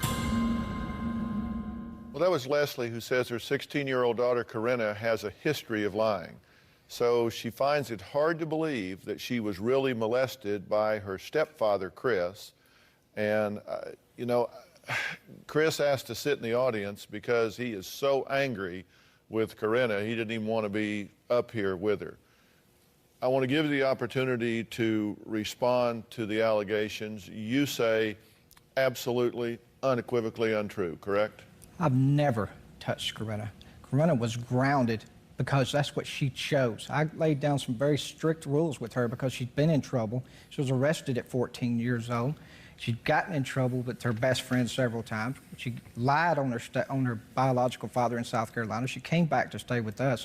And when she was back, she asked to go to her best friend's 16th birthday party. Leslie and I discussed that. And I didn't trust her to make proper decisions. So I said, well, these are the rules. I laid down that she called me twice a day, between the hours of 10 and 12 and 6 and 8. I said that she couldn't go anywhere without some kind of adult supervision because she couldn't be trusted at that. She violated every single rule that there was. And the consequences were laid out ahead of that. If you chose to do this, you chose the consequences. And she chose that. The consequence was she was not going to get her driver's license until she was 18 because I can't trust her. Okay, but I hear all of that, but I don't want to obscure what you said at the very beginning. The very beginning was you're saying you have never touched this child in any way whatsoever. I've never touched that child inappropriately whatsoever. That's correct. Never. Are you telling the truth? I am. If she doesn't want to believe me, then there's nothing I can do about it. So you are telling the truth. What happened? What did he do? He sexually molested me. All right. And you didn't tell anyone for a year because you didn't think it would be believed, or you thought it would be believed and would create trouble? Well, before I left the room after it had happened, he told me nobody would ever believe me. I didn't say anything for a year because, for once, I wanted her to be happy. But that obviously was the wrong thing. Did you lie about your biological father physically abusing you? No. I did not say that he had physically abused me. What I had told her was that he got in my face, screamed at me, uplifted the countertop in the kitchen, and threw the couch across the room because he was upset with me. I never said he hit me. You also told me that he was abusing you and I needed to come save you. So your grandmother and I came to your rescue. Did you believe the molestation allegation when you heard it? That the very first instinct was, like I said earlier, what did I do? And then when I started putting all her lies together and the way she had been acting around Chris over that year before she had told me, and the incident that had happened right before she told me with her getting in trouble, then it was like, well, none of this makes sense, none of it adds up. So you didn't believe it? No, I didn't believe it. Did you ask Chris about it? I did. I confronted Chris on the phone. You make this allegation, and it is shortly after that that you say you were essentially dumped at a friend's house. Yes. We asked her if she wanted to go there so she could feel safe. She said yes, and her whole attitude changed. She stopped the tears. She stopped everything. She was happy, packing her stuff up, ready to go. So that's not somebody who just, oh, I've gotten dumped. I'm so bad about being put here. Since the allegations, did you send him a Father's Day card? I had sent him a Father's Day card because for that year that I did not tell her and she seemed happy, I wanted to keep it that way. And so I hid everything. I made it seem like it didn't happen. Because you understand these are very serious allegations. I do, and they're not allegations, it's the truth. Well, they're allegations till they're proven one way or the other. Are you willing to take a polygraph to this effect? Yes. Are you willing to take a polygraph? I'm not going to rely on a machine for my wife to have to believe me or not. That, excuse me, that was the reason that the police dropped the charges because he was out of state on the truck and they couldn't find him to come take a polygraph test. Then why were they calling us all the time? She knew exactly how to get in touch with us. So you would decline to take a polygraph? I'm not going to take a polygraph test. I don't have to prove it. Why would I know a what liar not, you lie continuously. Every word that comes out of your mouth is a lie. Don't be calling a liar a liar when you sit there and I can tell you all the stories you've been lying about. Okay, but you are willing to take a polygraph? Yes. As to the fact that he has molested you? Yes. Okay, and if I make that arrangement for you, you will. Yes, I will. will Do that. I will. And I can say to you, I would highly recommend that you do so to create clarity with her and for this situation. So I would really, not for your wife, she doesn't need it. Did you sign adoption papers to surrender her? Yes, I was sent adoption papers by her and her brother. I called them up, confronted them on it. They said that's what they wanted. They no longer wanted me to be their mother. I told them they were old enough to suffer the consequences of their decisions. Ryan, how do you two get along? Corinna and I? We get along, we have our spats, but for the most part, We get along a good portion of the time, and when we don't get along, it's just petty things. Are you working? No, sir. How are you supporting yourself? I get Social Security income, and I'm currently trying to get my GED. Did you graduate from high school? No, not yet. I'm still currently She hasn't made it enrolled through in the high 10th school. grade. So how do you two plan to make it in the world? I'm still taking high school online classes, and I have a job. So I'm doing both of those, and I plan on going to college. Okay. If you're taking the online classes, why is it you call your grandmother at noon one day just getting out of the bed? How are you taking courses if you're sleeping? You can take them anytime during the day. But if you were really serious about school, you wouldn't be waiting until noon to take your classes. Getting out of the bed going, oh, yeah, I'm going to go to school here. Are they still getting done? I don't know. You lie so much, who knows? All right, can this mother-daughter relationship be repaired? Should it be repaired, or is it at a point where they need to accept that they are on different paths? We'll talk about that when we come back.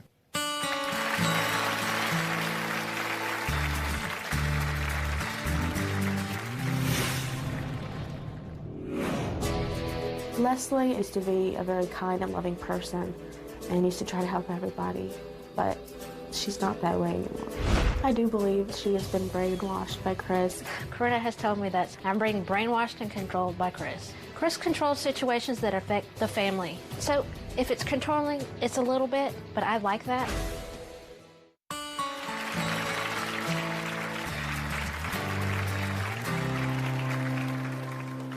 Leslie says her 16-year-old daughter, Corinna, is too young to be married, but Corinna says that she is an emancipated minor. She can do whatever she wants to do.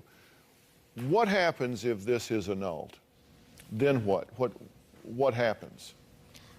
First off, I feel a little justice for being left out. I didn't abandon her. I find a marriage between my daughter and whoever she chooses a very important day. And second of all, if it's annulled, they can get on the right track, go back to school, finish living out their lives as teenagers, and then becoming grown-ups. Well, is she going to, if this was annulled, and I'm not saying that you're agreeing to that or even think that that's her right to ask for, I understand your position on that, but if this was annulled, what would your vision be? She would come back and live with you and Chris? No, not after what they put us through the last time they visited. So what do you think, if you're her mother, and you would have to assert your right as her mother to institute annulment proceedings, then if that happens, then she's your responsibility. How would you plan to meet that? I know that she would be welcome to live with my mother, and I would do everything I could to support her to finish school and continue maturing. If they wanted to be married after they finished school and got a little maturement behind their belt, fine, I would support that. But since she has been married, she's tried to leave him 4 times. One of the times she came and stayed with me. She was dating people while she was still legally married to him. So the whole I've been faithful is a big fat lie. Ryan has even told my husband that he knew Corinna was cheating on him. I've read her journal where she wrote it down, and then she tore the pages out when she found out I found out. If you're really serious about being married and you really seriously love the person you're with, you don't cheat on them.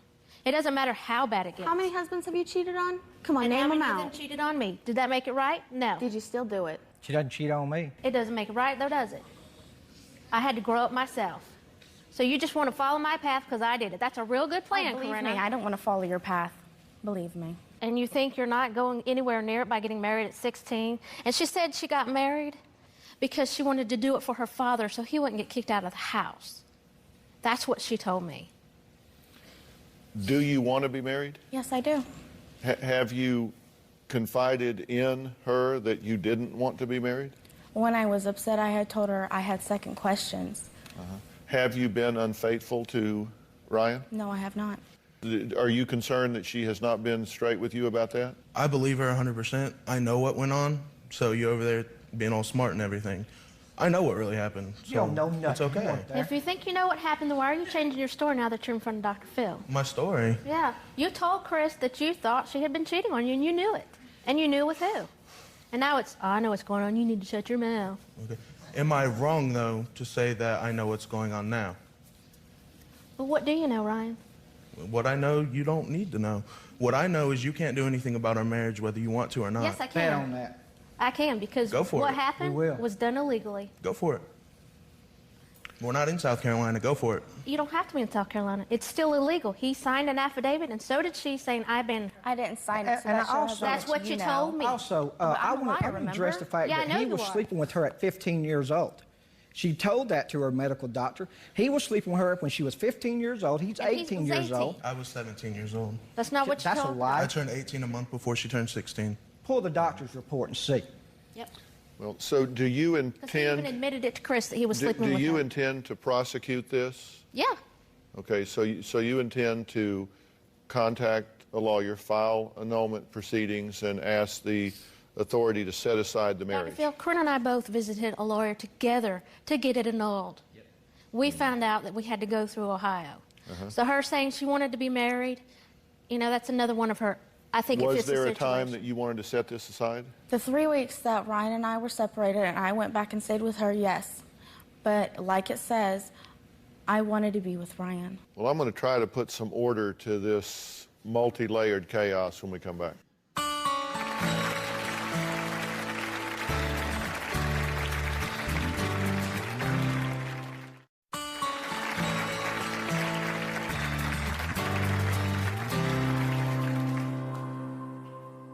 When teenagers make adult decisions and have the adult consequences that go with them, things can really get off track. I'm here today with Corinna and Ryan, both teenagers that are married, and I'm also here with her mother and stepfather, who say this should not be, it should be annulled, and I'm going to try and make some sense out of all of this. Now, I want to be sure I understand your position. You want this annulled because you're saying she's a minor and still your responsibility. Yes. But once it's annulled, she's not welcome back in your home. Because of what she's done to Chris. She So won't leave him alone. you want this annulled, but yet you don't want to take the responsibility for raising her. You want to put that on her grandmother. Oh, no, I don't mind taking the responsibility. But I don't want her coming in my home and disrupting things more with her lies. I offered to move out and still support my wife and my stepdaughter financially or whatever, just so yes, you are legally regardless of that, just so that that could be done. So at this point, you want to annul this, but yet you would plan for her to be with her grandmother. If her grandmother would take her. Like I said, retaliation. She just wants it. It has nothing to do with retaliation. You've got no business being married at 16. You have no business being called a mother.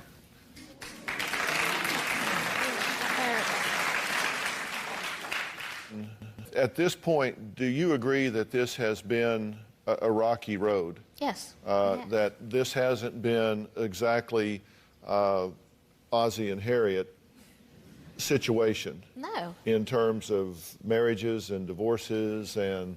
Oh, I can admit, as far as her growing up, if that's what you're referring to, oh yeah, I know what they've been through. I know that I screwed up a lot, and there were a lot of things that I could have done different. To say the least. But that doesn't give her the right to say, oh, I don't deserve to be her mother. But is this a survival instinct on her saying, I'd rather be about anywhere than there? If given the choice of you and your father being kicked out, or your father choosing your stepmother over you, it might have been. Why does she come back to us then? Why does she move back? Well, she's 16. But why am I the one who abandoned her when he chose his wife over her? Well, you did sign adoption papers. that's You what did they drop wanted. her at a friend's house. That's because she wanted that, and I wanted to put her in a you're safe saying spot. that. Wait a minute. You can't have it both ways. You can't say she's too young to make adult decisions and then say I did that because it's what she wanted. Because I asked her where she wanted to go. Well, you don't ask a 16-year-old what they want to do. You don't ask a 15-year-old what they want to do. You make the decision as a parent. You're saying I did it because that's what she wanted to do, and so she gets to make the choice there, but not here. I made the ultimate decision that she Of would course be you fine did. So with you her have to. I mean, you can't have it both ways. You either are a parent and you make the decisions for them, or you don't. The thing that I have to say to you two. If this isn't right, if this is an act of defiance, on both of your parts or either of your parts. If this isn't the right thing long term, then the two of you need to sit down and talk that through calmly and real openly. You know, this doesn't have to be a fight or discourse between the two of you. Look, life is a marathon, it's not a sprint. And you guys are very young. And take it from somebody that's getting a little long in the tooth. You know, there's a lot of this life ahead of you. And the only thing worse than being in a bad relationship for a year is being in a bad relationship for a year and 1 day. And the only thing worse than that is a year and 2 days, and a year and 3 days. If it's not right to be married at this point, if it's obstructing your preparation for life, then you shouldn't do that. If you can't get along, which I mean, living together at such a young age is very difficult to get along. If that's not right, then be mature enough at your young age to say, let's not do this. Forget about mom and dad. Forget about parents, step-parents, everybody judging us. Let's make the decision of what's right for us. And I really want you guys to think that through. And if you plan to try and stay married, then I would ask that you let me help you by providing you with some support and counsel that can kind of talk to you about how to make a plan to have the best chance of success, the best chance of survival. Somebody will sit down and say, you know, here's how this all works, you know, kind of some premarital counseling after the fact, you know, about how to work out things like budget and goals and plans. And not laying on your wife for 2 hours to prevent her from leaving the house. I'm doing okay. I'm doing all right. I'm doing all right. So, I mean, would you consider that? Yes. Absolutely. And if you do that, what would your goals be, and what would you want to do? That's the question for you. Now, the question I've got when we come back is what's going to happen between you two? What's going to happen with regard to this relationship, and who has the responsibility to do what to heal these wounds? We'll be right back.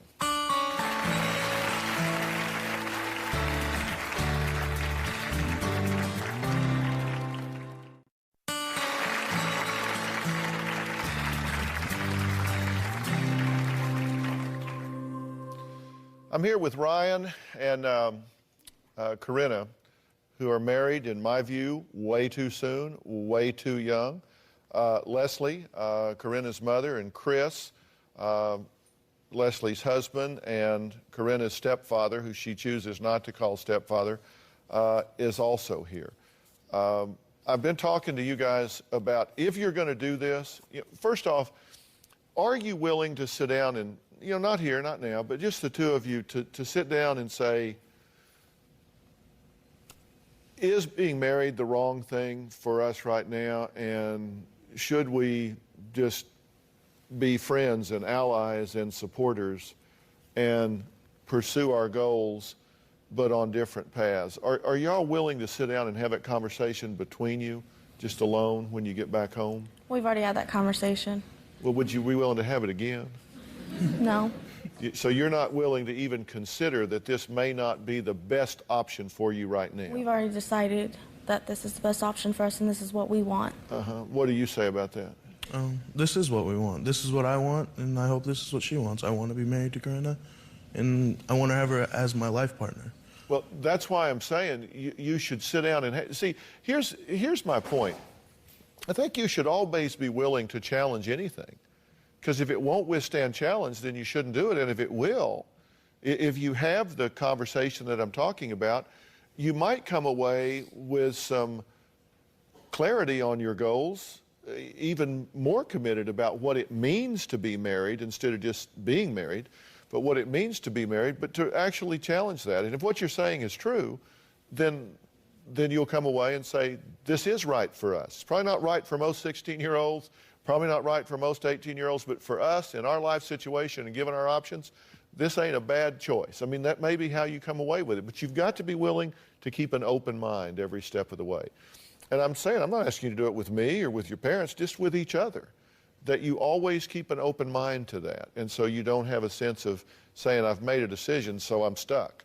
I don't want you to feel stuck. Do you hear what I'm saying? And you've agreed that you will take some counsel, that I'll provide some resources to you that can help make this work if that's the direction that you intend to go. Because there are ways to make it easier and ways to make it harder. And so we've been faced with quite a few challenges we've gotten through. We've been offered some opportunities too, Dr. Phil, and I was going to throw this out there for you. When they came down to visit and they were struggling, they had just moved into their home. Corinna found out that she hadn't passed the 10th grade again. Chris and I offered for them to stay. We have three-bedroom duplex. We have a very nice place. We offered for them to come stay with us, go back to school, don't worry about a job until they got back on their feet.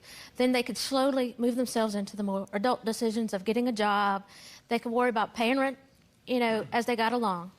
And when she decided to leave and go back to Ryan, she was 1 week away from starting high school again. Okay, I understand, but So we've tried to help them out, and they have said, no, we don't want your help. Why would I be with the man that sexually molested me? That's Then why stupid. did you come back and said you wanted to live with us? He if was did? gone. And after the year, he wasn't gone all the time. He was gone some of the time. When I asked her, why did she wait a year to tell me? She goes, I just thought you needed to know. But I didn't want yours and Chris's marriage to be ruined or fall apart. okay, So what was so what ownership do you have in this situation, the fact that she is married at 16? The ownership maybe that I have is not giving her a better childhood. I wasn't there to say, no, don't get married. I asked her, why didn't she call? Why I could have come and got her. Her grandmother could have gotten her. She had options, but she told me she felt like she didn't. Because I just have to tell you, as a parent, to drop my kid off somewhere to live with somebody else just isn't even on the radar. I didn't leave her there to live. She was not dropped off to go live there. And you have a son, correct? Yes. She That was not dropped off at her friends to live there. I said, I need to put you somewhere safe while I sort this situation out. It was, you're not going there permanently, I'll never see you again. None of that. It was because I needed to sort what she had told me, how to deal with it, how to approach Chris about it. Your son, you just got adoption papers from your son. Yes. That he's been adopted out. Yes. She doesn't take care of any of your kids. What's the, that just seems They didn't way file bizarre them. to me. But you have two children. One is married at 16, and the other one's just filed adoption papers to be away from you and with someone else. Why is that? I don't know, because I haven't been able to speak with him for over a year. I don't know what his But I'm reasoning asking, is. when I say, what is your contribution to this situation, that's what I'm asking. You have two children, both of them are estranged. I'm wondering if you're asking yourself, that ain't much of a resume as a mom. Yeah, I ask myself that all the what am I doing? And I don't need her putting me down to ask that. Of course I look at that situation. Because all I ever wanted was children and to be married, and for my children not to want to be Why do you with believe me. your son has pulled himself away and been adopted by someone else? Part of it is because I know how they speak to him, and they wanted him to believe that I abandoned him and didn't want him. You At got the on time, the truck and left. I feel like I need a dance card. I feel like you'd have to feel like you need a dance card. My bottom line for this family when we come back.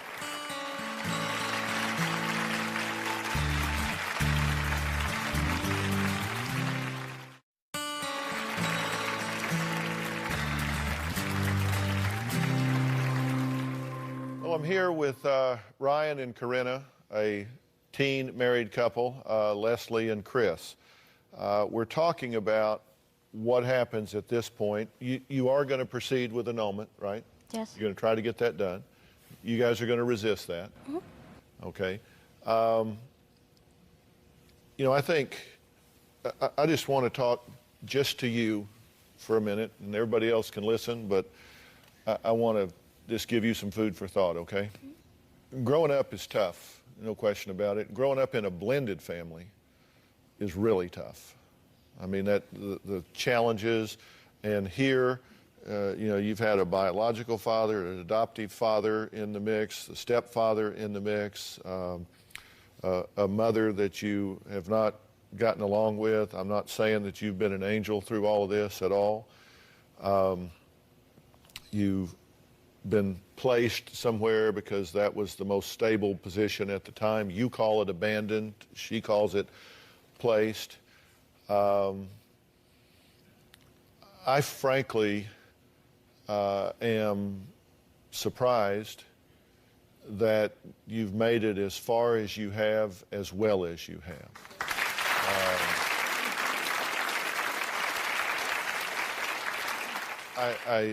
Every rule I can think of in a blended family has been violated. I mean, just every rule I can think of has been violated. I mean, you talk about the discipline that you've set down for her, probably well-intended, doesn't work. Step parents can't come in after 4 or 5 years of age and start rendering discipline because he's not your father. It's somebody your mother has married. That puts you in a difficult position. The only thing that I ask is that in your quiet moments alone, you try to keep a compass of what is going to be best for you long term. Ryan, you are currently in her life. She hasn't had an easy road. Right. And you know that. Yes, sir. So you have a big responsibility here. She doesn't need somebody that is unkind or abusive in any way. I'm not saying that you are. I'm saying you have to be very careful about that. I'm going to offer counsel to y'all, and I want you to take it. I want you to take it. I want you to take it some by yourself, where you can go sit down and talk to somebody without anybody looking, anybody listening. He doesn't know what's going on. Mom doesn't know what's going on. Nobody knows what's going on. You can just have candid conversations in the strictest of confidentiality. So you have a place to kind of feel your way along. But it's important that you take care of yourself. And if you reach a point where you feel like you can begin some healing in this relationship, then I would want you to do that. Until you're not there now. You're certainly not there now, and you probably won't be in the near term. But that may come, and I hope that it does. I hope that it does. I think you acknowledge that you made a lot of bad decisions along the way during her childhood and all. I was a young mother, and I can look back now as I've matured and go, wow, that should have been totally different. Yeah, but you're not going to heal that with criticism. You're going to heal that with cooperation and creating a dialogue, and I'm going to try to help make that happen. And I do want you to take the polygraph so you can have clarity in everybody's mind about what happened. I encourage you to do so. If you decide to, then I'll make that available. If you decide not to, certainly nobody can force you to do that. We'll watch this and see what happens. We'll be right back.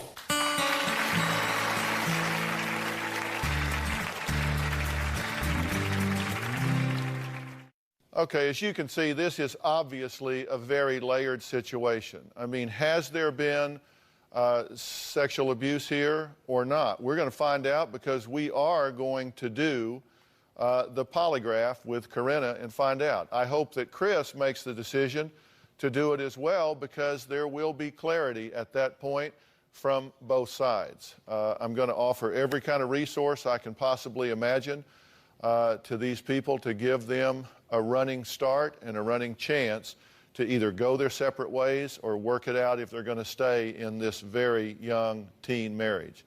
Statistics are not good here. If you're concerned that your teenager is getting too involved with somebody, go to drphil.com. I'm going to have some suggestions there on what you can do.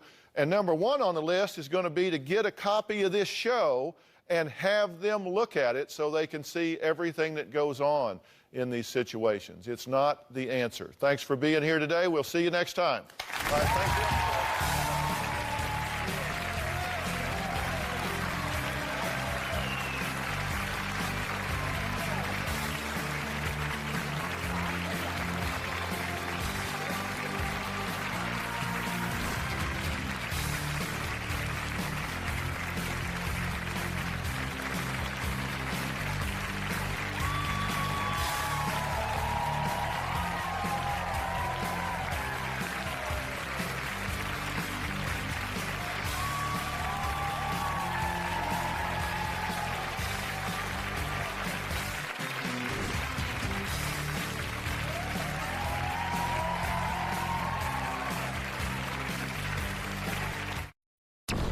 I want to warn you that some of the images you are about to see are graphic. Today on an all-new Dr. Phil, I intend to get your attention. But there's a girl on the ground with his blood all over the place. These women thought they were safe in their own home. Did you have any inkling this man could shoot you in the face twice? But they were attacked. He left me for dead. By their own husbands. Started choking me and slammed me into the wall. How to spot the danger signs. You can wind up doing time over this. Coming up. Let's do it. I want you to get excited about your life. Here we go, in 10. Stand by, camera 6. If it's happening now, we're going to deal with it now. Stand by, Dr. Phil. This is going to be a changing day in your life. Stand by A and roll A. Track in. Go, Dr. Phil.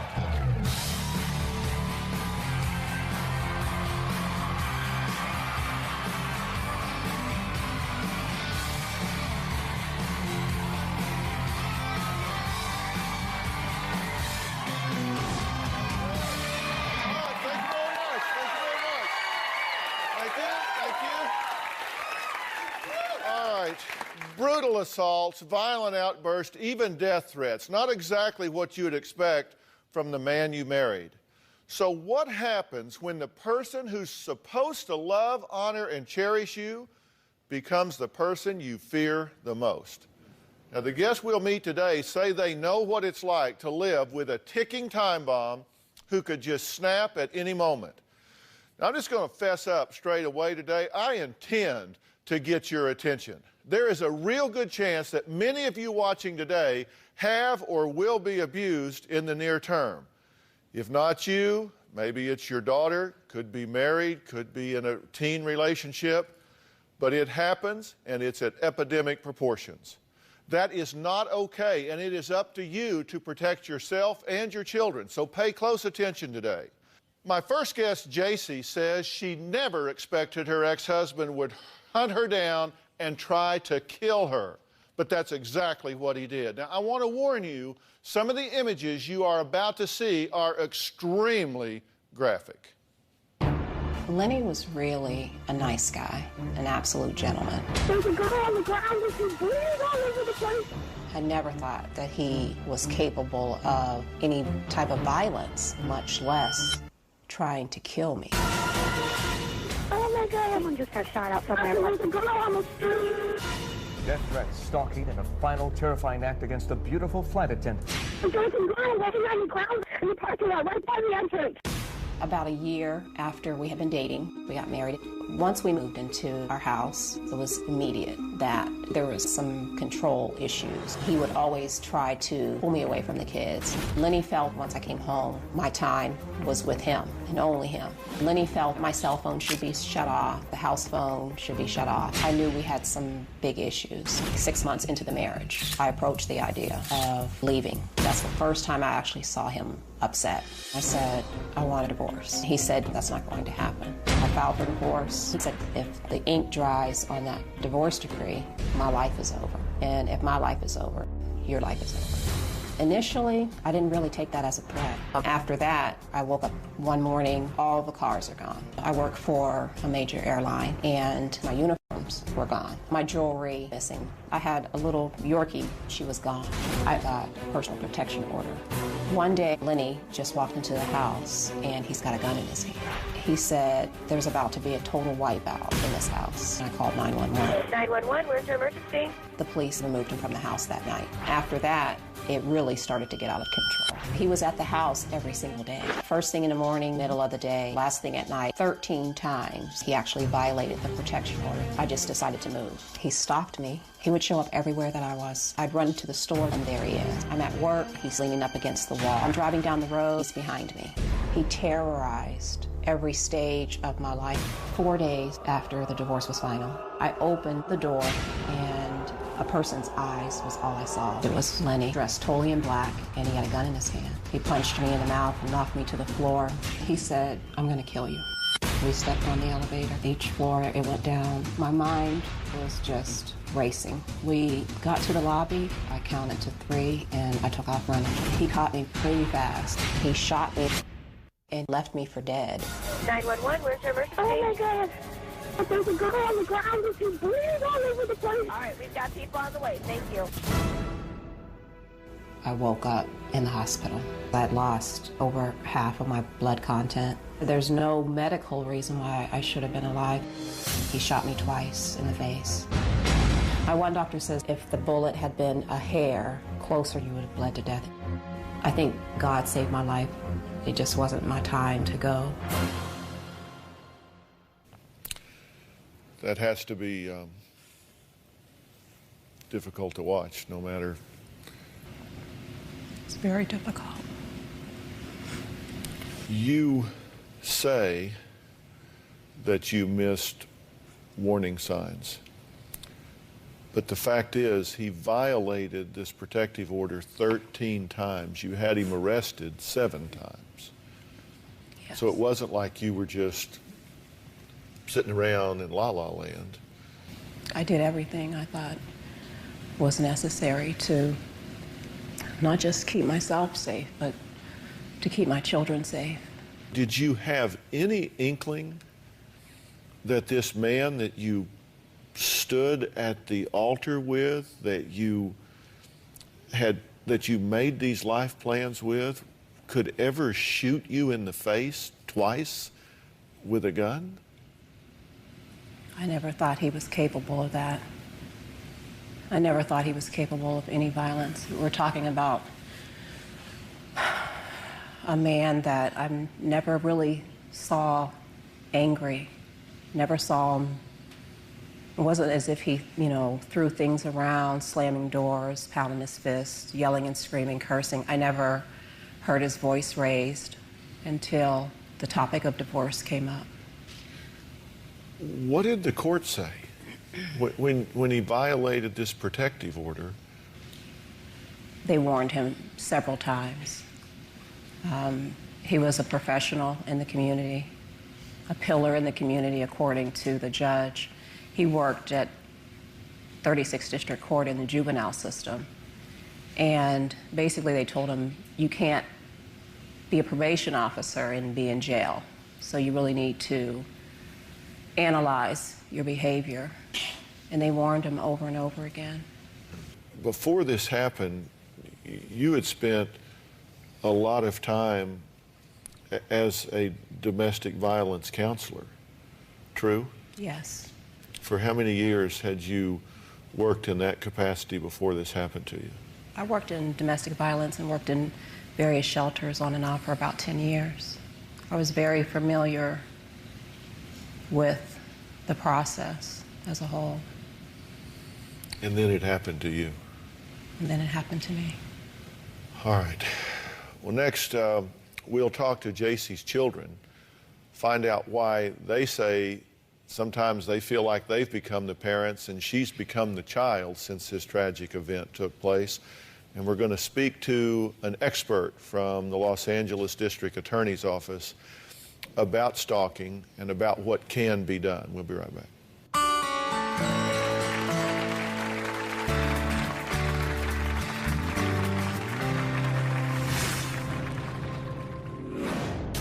Lenny said, you need to make sure that your kids are going to be taken care of because they're about to not have a mom. I moved my children to a separate apartment, and then I moved to a different location, but he knew where I was at the whole time. Lenny had placed a GPS tracking device on the car. I found myself driving like a maniac to lose him. I was literally living in terror.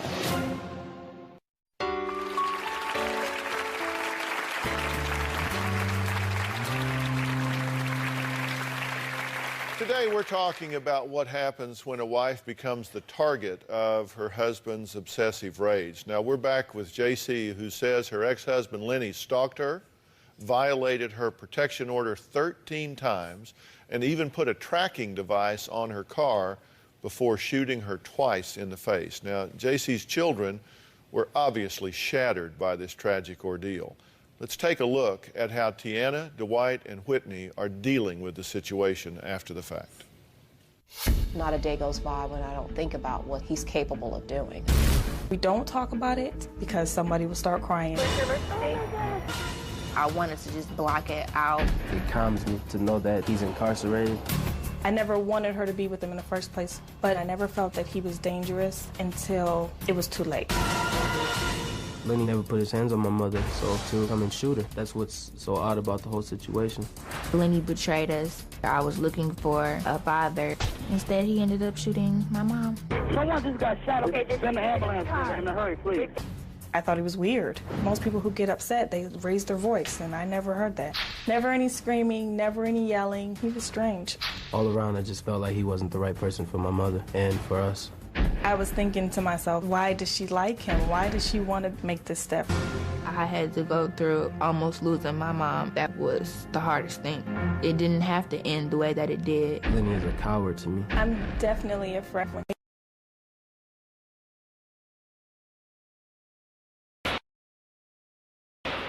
Okay, well, I want to welcome the kids here, Deanna, Dwight, and Whitney. Dwight, this is still real frustrating for you, isn't it? Tell me how you feel about it.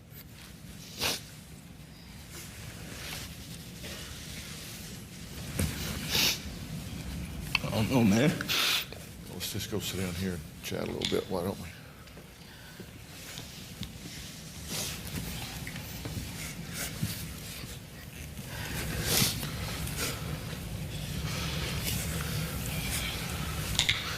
Tell me why this is so hard. Just I was just in the dark, you know, and then like I'm seeing everything just like everybody else here. I mean, a lot of it is for the first time, you know. You feel like you should have protected her? I couldn't. I mean, they kept everything from me, you know. And you did try to sugarcoat this some. You tried to protect the kids by not visiting all of this upon them, right? I did. I didn't really tell anyone what was going on until it was way out of control. And you know from having done this work so long that the power of an abuser is isolation. If they can that's why he was turning off your cell phone, that's why he was unplugging the phones at home, that's why he was trying to keep you away from people. To abuse somebody, you got to control them. To control them, you got to isolate them. If they're talking to their church, their family, their friends, then they get lifted up and they get strengthened from that. And he was working to isolate you. Yes. And, you know, the thing that I want to say to you, and I really hate to say this, it's not like you don't have enough to deal with as it is. But you said you missed some warning signs at the time. I want you to look at Whitney and Dwight and Tiana. Are you missing some warning signs again? Don't we need to get this on the table and realize we're in this together? Yes.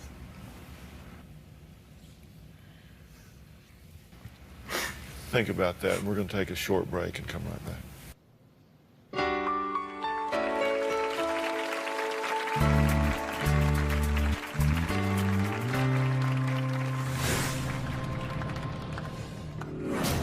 My biggest fear is that somehow Lenny will find a way to get to me. I know that he's not resting in prison knowing I'm alive.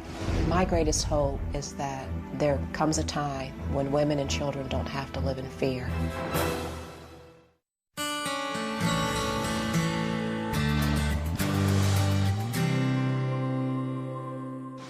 I was just on the phone with my girlfriend, and I could hear her screaming, "Get off of me."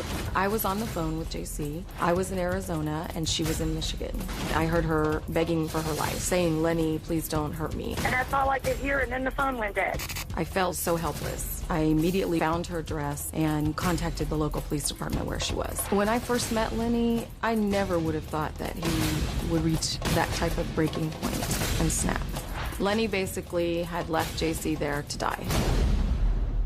We're back with JC, who miraculously survived against all odds after her obsessed ex-husband shot her twice in the head. Now, on the night of the attack, JC was on the phone with her friend Cynthia. Now, when Cynthia heard JC screaming and crying, she went into action, and her quick thinking helped save JC's life that night. So, Cynthia, you had to just feel so helpless. You were in another state, right? I was in Arizona. And you were hearing, what were you hearing on the phone? At first, we were just, she was talking, and then all of a sudden she screamed. And then I heard something, what I learned later, I think, was him hitting her. It was like a pounding. And then I heard her begging him. And I heard he was very calm. He didn't yell, he didn't raise his voice. He just simply said, you are not supposed to be living here. You are supposed to be living with me. And she was just begging for her life. You worry about your mother now? The number one thing I worry about is when he gets out. I know that she's not safe. Do you worry about her as well? You worry about when he gets out? Or is it something else? Yeah, I worry about her safety and just making sure that she's okay. You still sleep with Mace under your pillow. You've become very sensitized to this, right?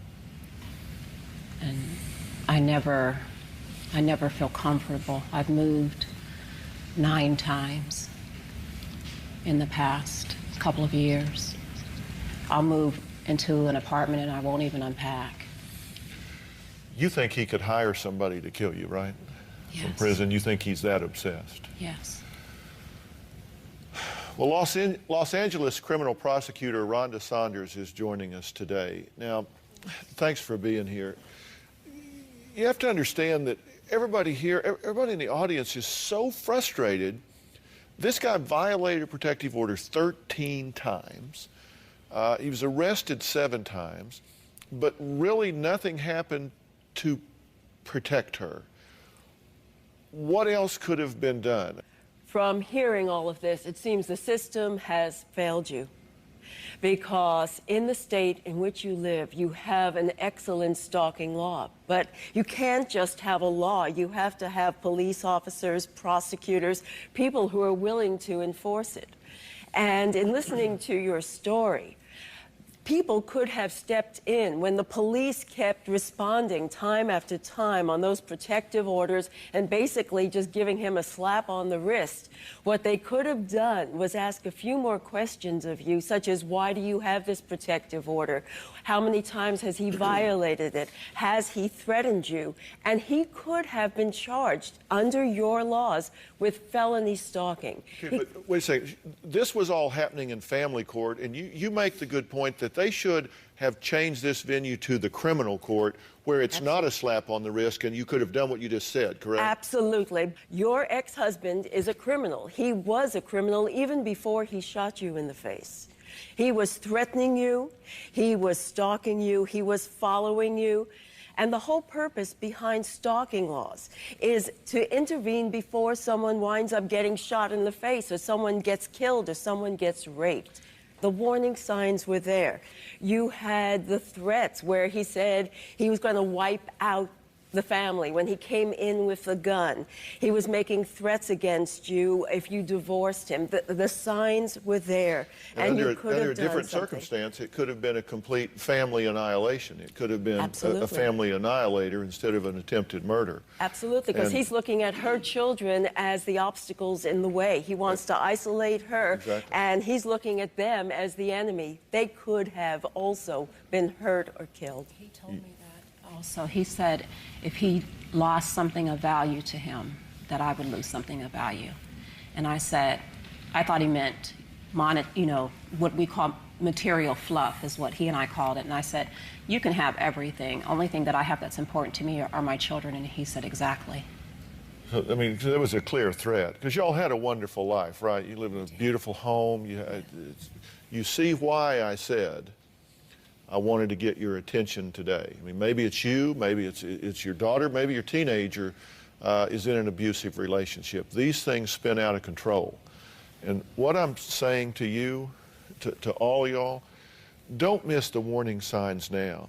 This didn't just happen to you, it happened to everybody. You were the one that got stalked and shot, but it affected Whitney, and it affected Dwight and Deanna. It affected everybody, and they still feel your pain, and we have to deal with that. Let me make some resources available to y'all to sit down as a family and talk about this and come up with ways to protect each other, reassure each other, but give this a voice. You can't just keep living on the run. They deserve better than that, and you deserve better than that. All right, coming up, we'll meet a wife who says she's been beaten and choked by her husband, but he says she hits first. We'll talk to both of them next.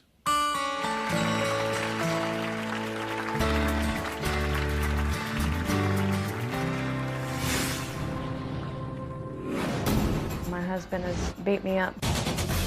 He got up in my face and started screaming at me, hit me, and busted my lip. He threw me against the stairs and threw me off the stairs. He grabbed me around the neck and started choking me and slammed me into the wall. I'm afraid if I go back with Henry, I could die.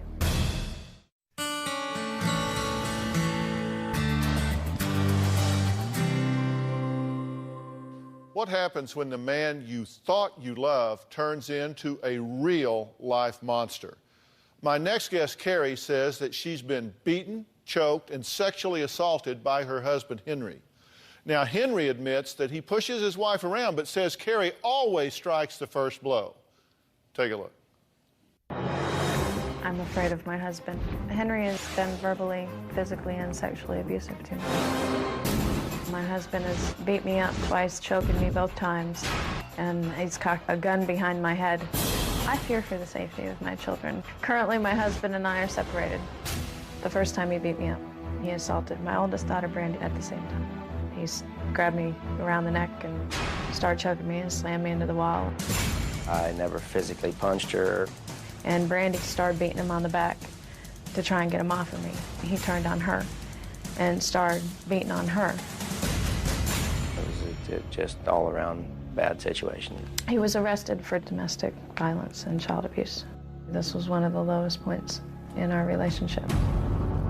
The second time that we had a physical confrontation, there was large amounts of alcohol involved. Gary had an affair and absolutely took a toll on me. He got up in my face and started screaming at me, hit me, and busted my lip. And he threw me against the stairs and threw me off the stairs and broke the stair rail with me, and I had scratches all over me on my knees, my arms and elbows, feet. A bruise hung off of my thigh, it swelled up, it was like the size of a soccer ball. There's no way that I will ever be allowed to forget those two incidents. My children are my biggest concern in all of this. I feel stuck on the same hand. Divorce has a really big effect on kids, too. I would love to go back to my family, my wife. I'm afraid if I go back with Henry, I could die. So what is it that's pushed you so far? I mean, we heard some of it in the tape. Do you fear for your life in this situation? If he was living with me, I fear for my life, yes. What would happen? How would it go down? I'm not sure. I'm not sure what he's capable of doing after what he's already done to me. What has scared you the most?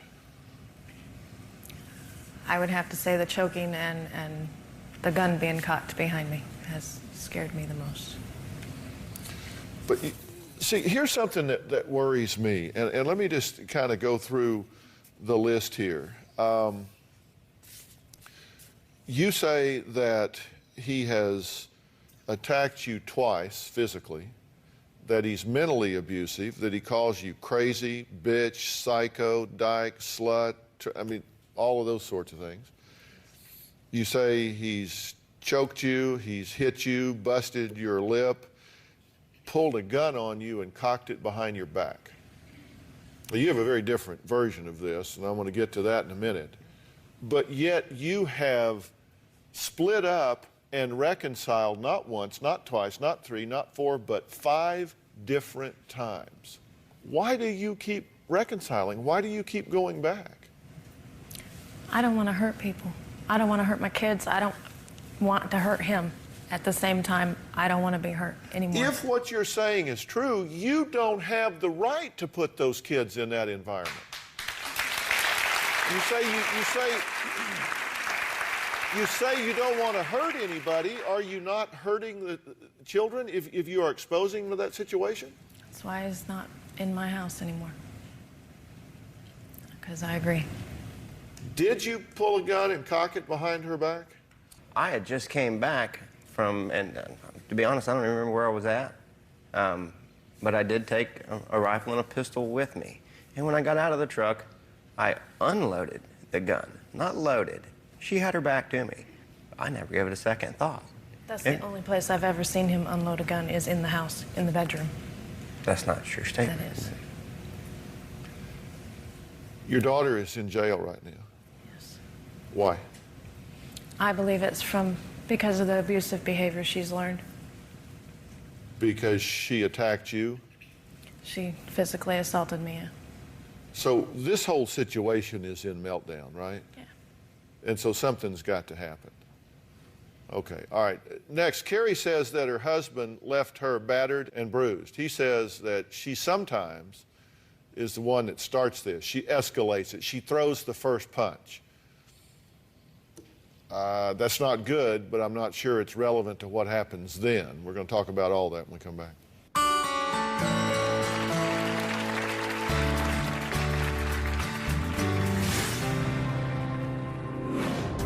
The first time we separated was because of Henry touching me in the middle of the night, in between my legs. In the middle of the night, I roll over and, cop a feel, and she would go absolutely ballistic about it. I felt very violated. I told him he had to leave.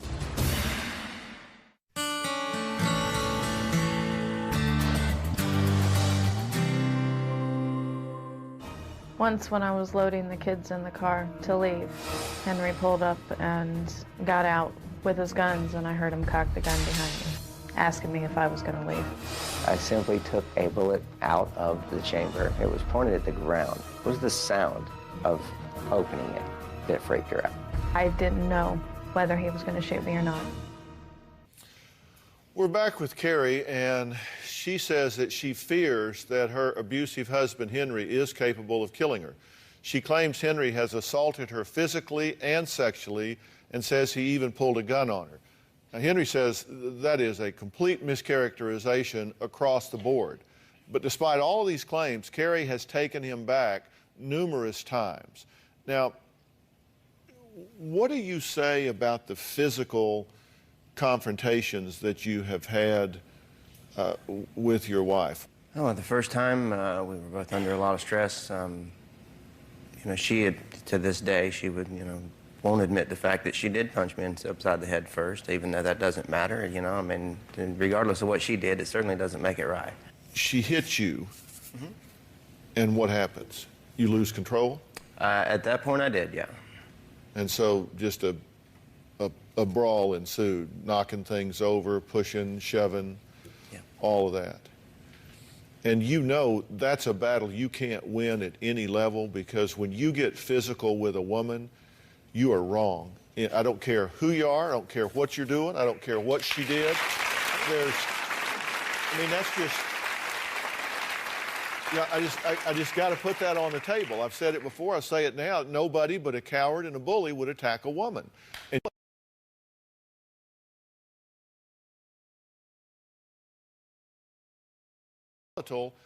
why would you want to go back into this situation?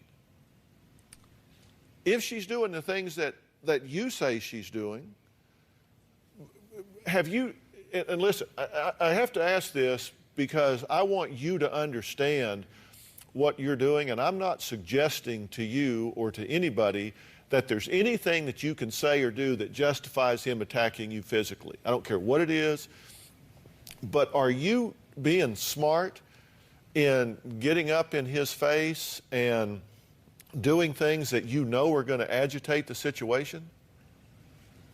Because you've done that, haven't you? Yeah. The first time he beat me up, I was in disbelief that he went straight for my throat and started choking me. But I was at a point in the relationship that I was done. I had to stand up for myself. I was done being hurt with the verbal abuse and the sexual abuse, and I was just done. Have you sexually abused her?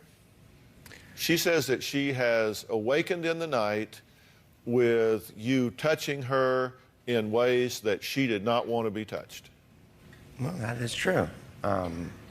With her background and her past, there are things that I completely naive to. And You may not be clear or may be naive about what her past brings, but you're not at all naive to words like don't, stop, quit, and no. Well, that's true. You got those, right? Yeah. And there has been times when she does tell me no, then that's where we go with that. I can't say no when I'm sleeping, I guess is the problem. Simply, trying to wake her up, I guess. Not that it's appropriate, but. Were you involved in a lesbian love affair during your marriage to Henry? Not I guess during the legal marriage we were separated. It was after the first time he beat me up, and we were done, and I had my own place. And have you said to him, I think about her when we're having sex? I have said to him that I think about her when I think about sex, not while we're having sex. And that's not a good thing to be saying to your husband. No. How long's it been since y'all had a sexual interaction, the two of you? About 5 or 6 weeks. And you've been separated how long? About 9 months. Okay, but a month and a half ago, you were sexually involved. Yes. Does that seem inconsistent to you? It seems very foolish to do, but I hadn't had sex since February, and I sat down with him beforehand. This means absolutely nothing. I just need it, and you're still legally my husband, and this is where it's going to fall. And it was foolish. It made me have feelings of everything's all better. Let's get back together again. Did it seem reasonable to you? Well, it was actually more like a year from the last time we'd had sex, and certainly had reservations, thoughts about why. After the fact, it certainly does bring up a lot of issues for you, wanting to, try and work things out, and I certainly don't regret it. All right, let's take a break. When we come back, we're going to talk about why Carrie may lose her children if she takes Henry back one more time.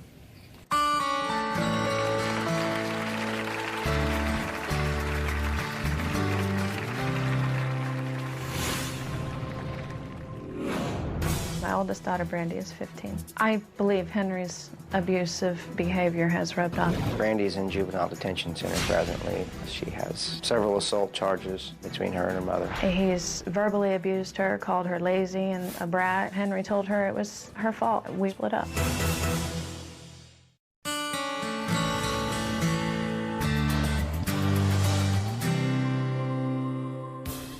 Henry believed that a woman should cook the dinners and do the laundry and do the house, and giving him sex 2 or 3 times a day, whether we were arguing or in a fight. I definitely have different needs than she does. I lived that way for 7 years. It made me feel used and like I was just a piece of meat. Well, we're talking about abusive relationships and how and when you not only have the right, but the responsibility to get out and protect yourself and those that depend on you and look to you for protection, leadership, and guidance. Now, Carrie is currently separated from her husband, Henry, and says she is afraid to let him back into the home. She fears he's a danger to her and her children. Now, Henry was arrested. He was charged with child abuse in 2004 after getting into a physical altercation with his 15-year-old stepdaughter. Henry says Carrie is the one who hits first, and you've acknowledged that doesn't mean it's okay to hit back. Absolutely. I just have to, I'm going to get right to the point and tell you guys what I think. I can't tell you what to do here. You're going to have to make up your own mind about that. I'm going to tell you what I think in a real clear fashion.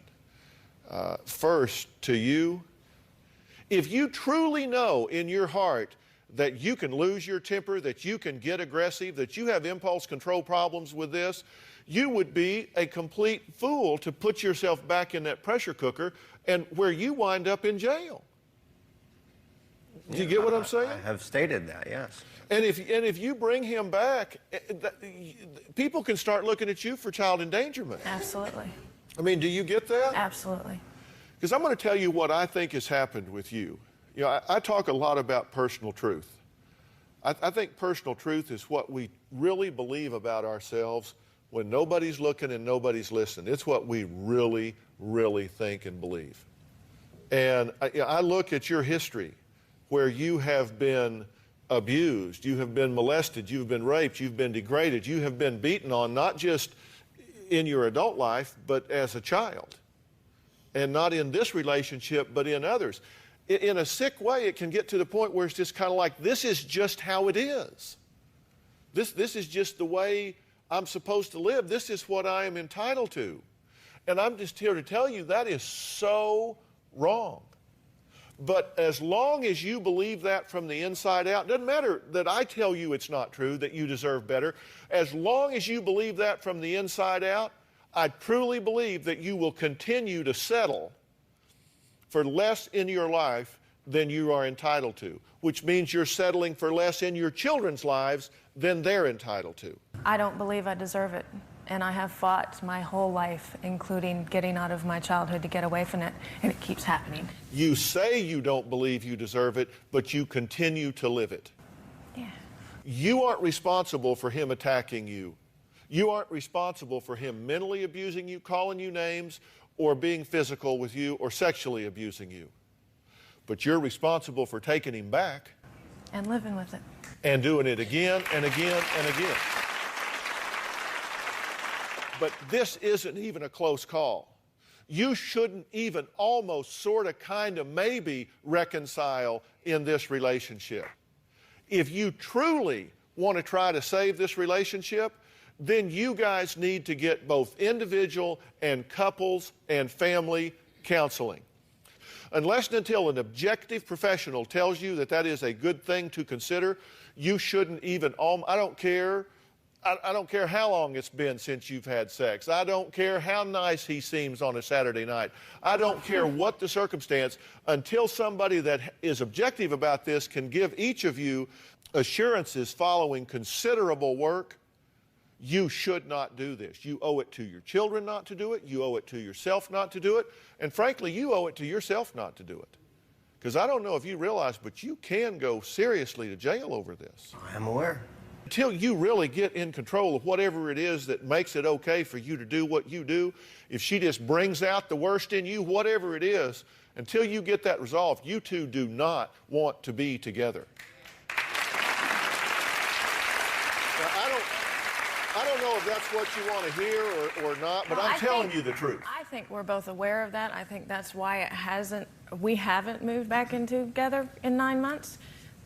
That's why I reached out for help, because something's got to change in both of our situations. If you want to work on this, I will make those resources available to both of you, to your daughter, to the family. I will make resources available so that you can get the help and counsel that you want. If you do not want to do that, I'll still make those resources available to you to help you move on and get past this in your life. Thank you. But the deal I want from you is you are not going back under the same roof until you avail yourself of those resources. You have a deal? You have a deal? Okay, we'll be right back.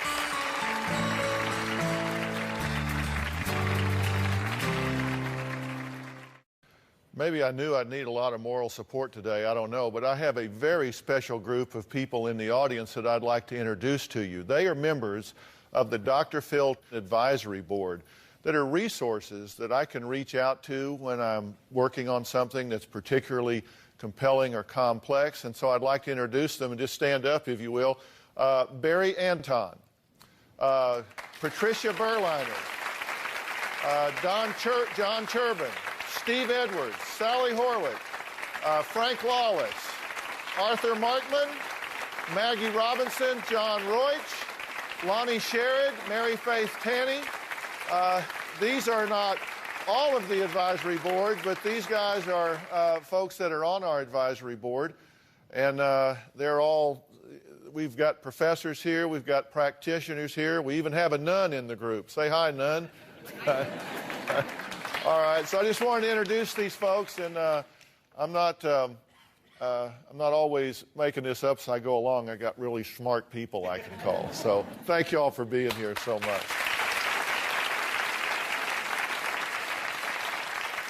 If you are being stalked or abused, or if you know someone who is being stalked or abused, please go to our website for information on where you can find help. And let me just close with one thought about this. If you are in a physically abusive relationship, the thing to do is not stand up and go nose to nose with the abuser.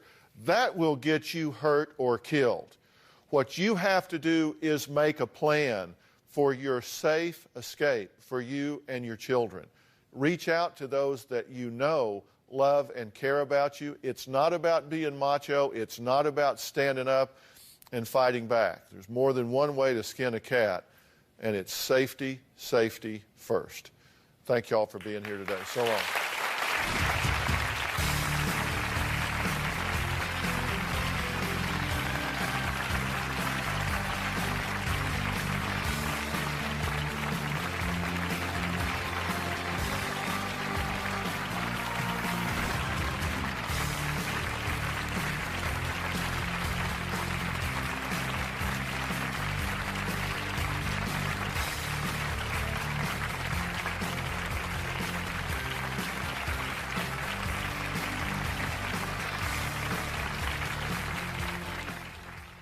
All new today. I'm not a liar. An exotic dancer's confession.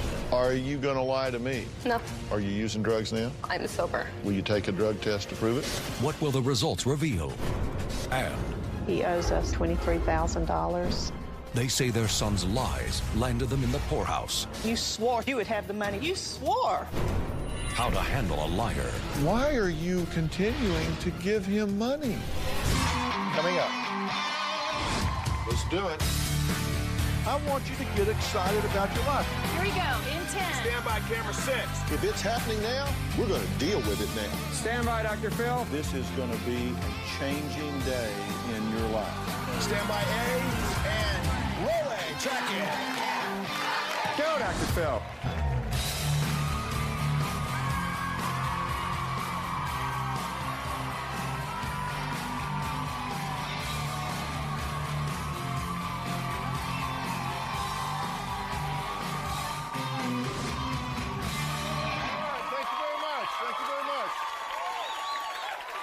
Okay, here's a question.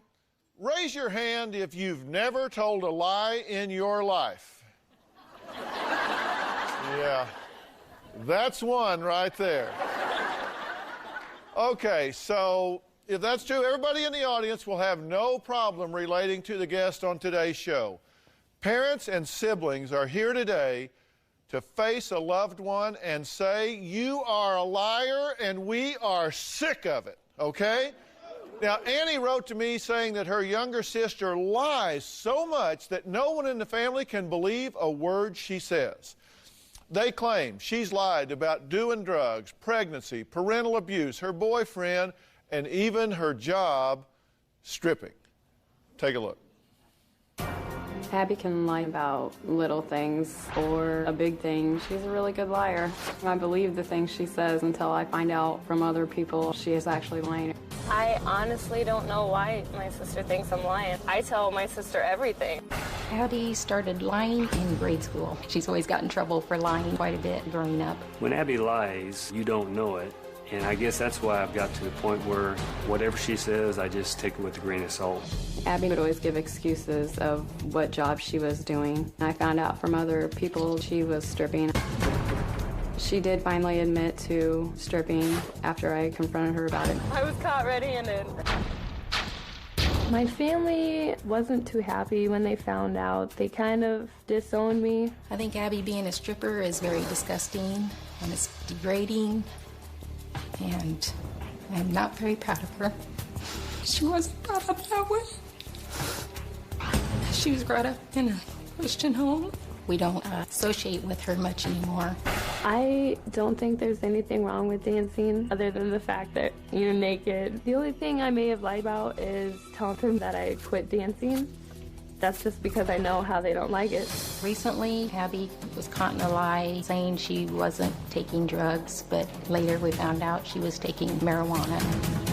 There's been times when her eyes are glassy and she sniffs a lot. At my cousin's wedding, my nose was red from blowing it all day long. I confronted her at the time about doing the drugs and she wouldn't admit to it. I do not do any drugs at all. I am concerned about Abby doing drugs because I know one instance where she didn't call the cops because she had illegal prescriptions in her purse.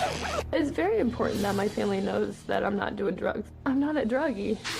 Abby used to cause a lot of stress on the whole family. I want my family to know I would never lie to them. I want to be honest with them, but with them judging me all the time, it's hard to do.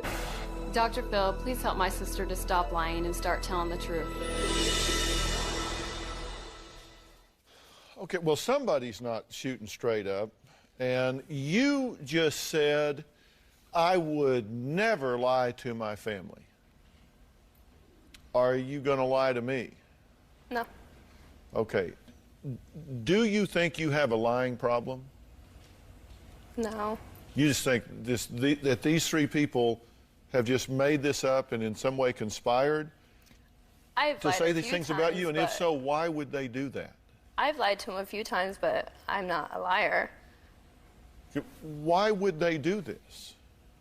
Why would these three people who presumably love you get together and do what they're doing now? They've reached out for help.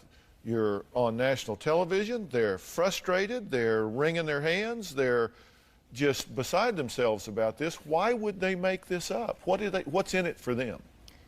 I feel like they're trying to control my life. Is your sister a liar? Yes, she is.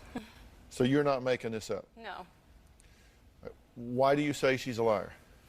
From when we were growing up to when she was in high school to recently, she has lied about things. Usually I don't find out from her that she's lying. I hear from other people, and then I confront her about it, and she still denies it. And then sometimes she may admit to it maybe 3 or 4 months down the road. They say that you have lied about stripping for a living. Are you a stripper? Yes. Have you lied to your family about that? I have told them at times that I quit dancing, and I was still dancing, but that's just because I know they don't like it, and, you know, I don't want... Well, that's why you lied. It isn't whether you lied or not, but Right. you did lie about that. Right. Are you judgmental of her doing that? Oh, I don't like it at all. And she Yeah. knows that. Yeah, well, I can understand that. Have you lied about your father's abuse? No. What have you said about that? He's beat me with the yardstick to where it broke into pieces. He's choked me, made me pee my pants before because he's held me down. Has he strangled you? Yes. Is that true? No. The situation that she's talking about, one time she was in the 17 years, and that's probably the point where you're losing the ability to have control over your children. And she had an attitude that was very, very bad, always wanting to blame other people for her problems. And I do remember putting her down on the couch. He's on the bed. Okay. In I don't Grandma's know. house. Okay, well, she remembers it. But as far as strangling her, no, that would be true. All right, well, let's just take a look at this situation and see what's going on here. I've always been afraid of my dad. My dad used to be a little abusive with me. My husband would spank them or would ground them as they got older. That's pretty much all that he would do. He's choked me, thrown me around. He's broken yardsticks over me. I can't remember what she did, but he spanked her with the yardstick, and it broke in two. He told me next time I got in trouble, he was using a stick with nails sticking out of it. I've heard a lot of stories that I beat her and stuff like that. I know that sometime in the future that she'll come around and apologize for that. My dad was not violent towards my sister. I believe my sister said my father was abusive to get attention. I know he's thrown my sister up against the wall. She has told me about that. My father did not ever push me against a wall. When Abby was in high school, she had told the school that my dad was abusing her. I didn't go to my counselor. The teachers and students reported me there. They saw bruises around my neck. Nothing happened in the situation because there was no proof. She had no marks or anything. I've even had people come up to me now and say, I'm really sorry that I believed some of the things that Abby said about you. My dad said that he could discipline me however he wanted and that I could call whoever I wanted and they couldn't do anything about it. They couldn't take me out of the home because that was his way of disciplining me. Okay. Where's the truth here? You two are talking during the tape piece and you're shaking your head. Why? Because she says that I told her my dad used to be abusive towards me, and he never was. I mean, I think I would remember something like that. Did you say that? Did you tell her that he was abusive? No, Okay. I remember the exact time she told me we were at the gas station, or I was at the gas station, and I had called her, and I was talking to her about, that was right after I'd seen the counselor at my school for the marks around my neck from my dad. And she had told me, that's when she told me that Dad had thrown her up against the wall before. I wouldn't lie about something like that. Have you lied about drugs? Yeah. Are you lying about them now? Are you using drugs now?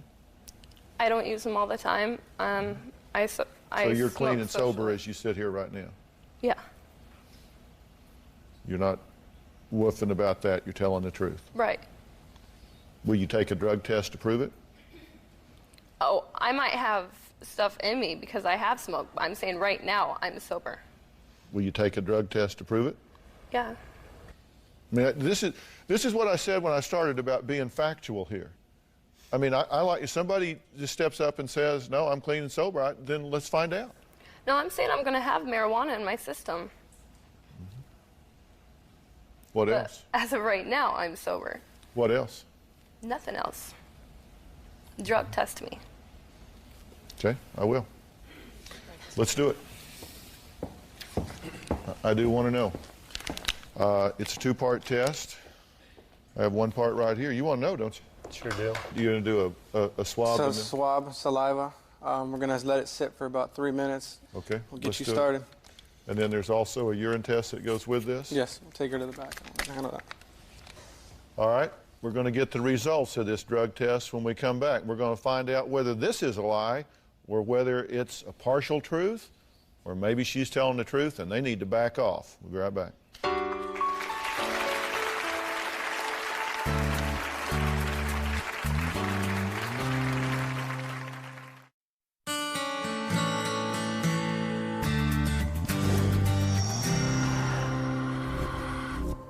I want Abby to quit stripping.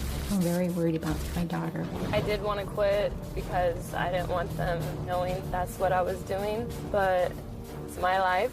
I make good money and something I'm going to do for right now. Well, Abby's family say they're here to stop all of her lies. Her sister Annie says that she can't even have a normal conversation with Abby because she can't keep her story straight. Her parents are here and also say that Abby has used drugs before, and Abby absolutely denies that she is currently using drugs. As we went to break, Abby agreed to a drug test so we could see where the truth is. I like facts when I'm trying to find out who's telling the truth and who's not. She's backstage, so she's going to join us in a few minutes after she completes another element of the test. Do you have a problem with what she's doing? I definitely do. In fact, the problem that I have is where she said that I choked her. Another circumstance is when she was in high school, and I can't tell you what the situation was, but she was lying, and I did take a yardstick and break over her rear end. If I could stop her from doing the things that she is doing now that is destructive to her life, I would have spanked her every day and broke that all over her butt. If it would have kept her from being in the destructive lifestyle she is today. So you've spanked your daughter? Yes. But you have not abused her, you've not choked her, you've not attacked her? I know I held her down. I couldn't remember if it was on the couch or on the bed. But, you know, as far as spanking, you know, I have spanked my kids when they were young, but I don't ever remember spanking them once they get over 7 or 8, because as a parent, if you have not got them under control at that point, there's no use spanking a 14-year-old girl or boy. Do you have a problem with her lying? Yeah, In what area? little things. I mean, we just got to the point where we wouldn't even believe her anymore because we could never believe what she said. Well, I'm wondering if you guys are being fair with her or if you're picking on her. She says that she's been beaten with a yardstick and strangled by you. You say, well, yeah, I did hit her with a yardstick and I held her down. I don't know if it's bed or the couch or if she strangled or, you know, how I held her down. She's clearly lied by omission about stripping. I guess she's not proud of it. And she knows you guys judge that, so she doesn't want to tell you about that, which isn't honest. That's true. Has she lied about, she hasn't lied about being in school, she's lied about the reasons that she's not in school. Yeah, the reason why she quit, well, she didn't quit, she got expelled, basically. All right. Okay, you can join us again, Abby. We'll have the results here in just a few minutes, and we can clear that aspect up of what's going on here. Okay, we're going to take a break, and we're going to come back and find out whether she's telling the truth drug-wise, and maybe that'll be a place to start building on. We'll be right back.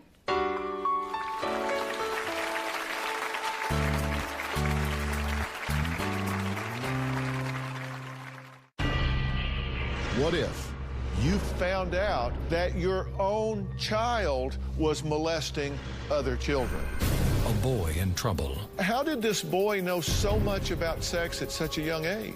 A mother's suspicion. I knew deep inside me that he had been molested.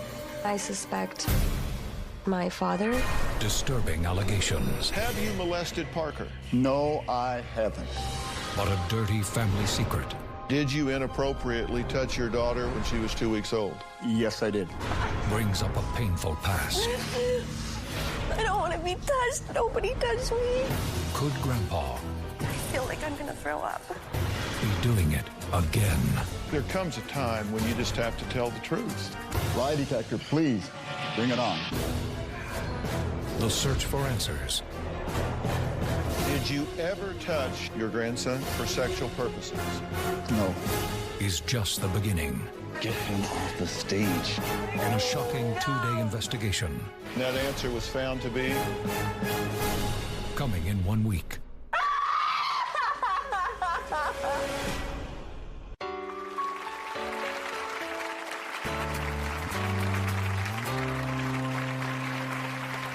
I'm talking to a family trying to get to the truth about their youngest daughter. They all claim Abby is a chronic liar.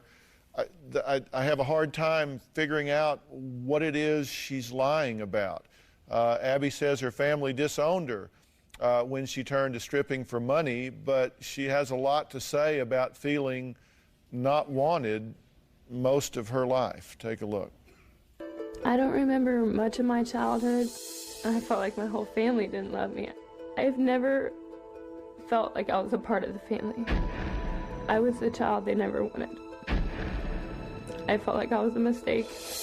My brother and sister always got a lot more love than I did. My mom would feel weird if I tried to give her a hug, but my brother would give her hugs all the time. I feel like they don't want me.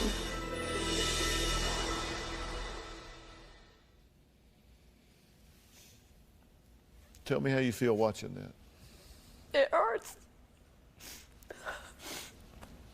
I just want my parents to love me. That's all I want. And to stop judging me.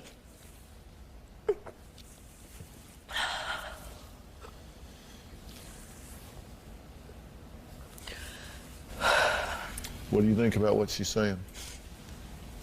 I don't know why she feels that way. I don't know that I've done anything different to her than I have the other two. I don't understand it. Abby has always been hard-headed and stubborn, so I'm not saying she did not maybe get grounded more or maybe have some types of punishment, and she could maybe possibly see that as not. But that's just difference in personalities, and I have always told her that she is stubborn, has a pride problem, but I've always told her that is not necessarily a bad trait. I just find it odd that we watch that tape piece, she sits here and says the things she said, and neither one of you have addressed one syllable to her. You haven't looked at her, you haven't said anything to her, you haven't addressed her, you haven't, I mean, you talk about her like she isn't here. I'm just my observation. That just seems really cold to me. Well, I guess you're running the show, so I'm looking at you because you're the ones asking the questions. Do we have the drug results? Okay, so what do we find out here? Well, we took the saliva test and then we took the urine test. The saliva test was inconclusive. So we went with the urine test, and it's 98.9% accurate, so it's pretty accurate. And we found out that she was clear of everything, but she did have marijuana use in her system. A little bit or a lot? It looks like she's used a lot in the last 2 weeks. Okay. The level was pretty high. It's been really stressful these last 2 weeks. Yeah. Okay, thank you very much. You want me to do this?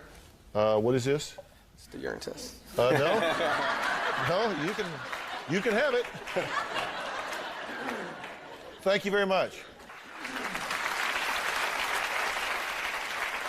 Why are you smoking so much dope? I'm stressed all the time, and it's the only thing that relaxes me.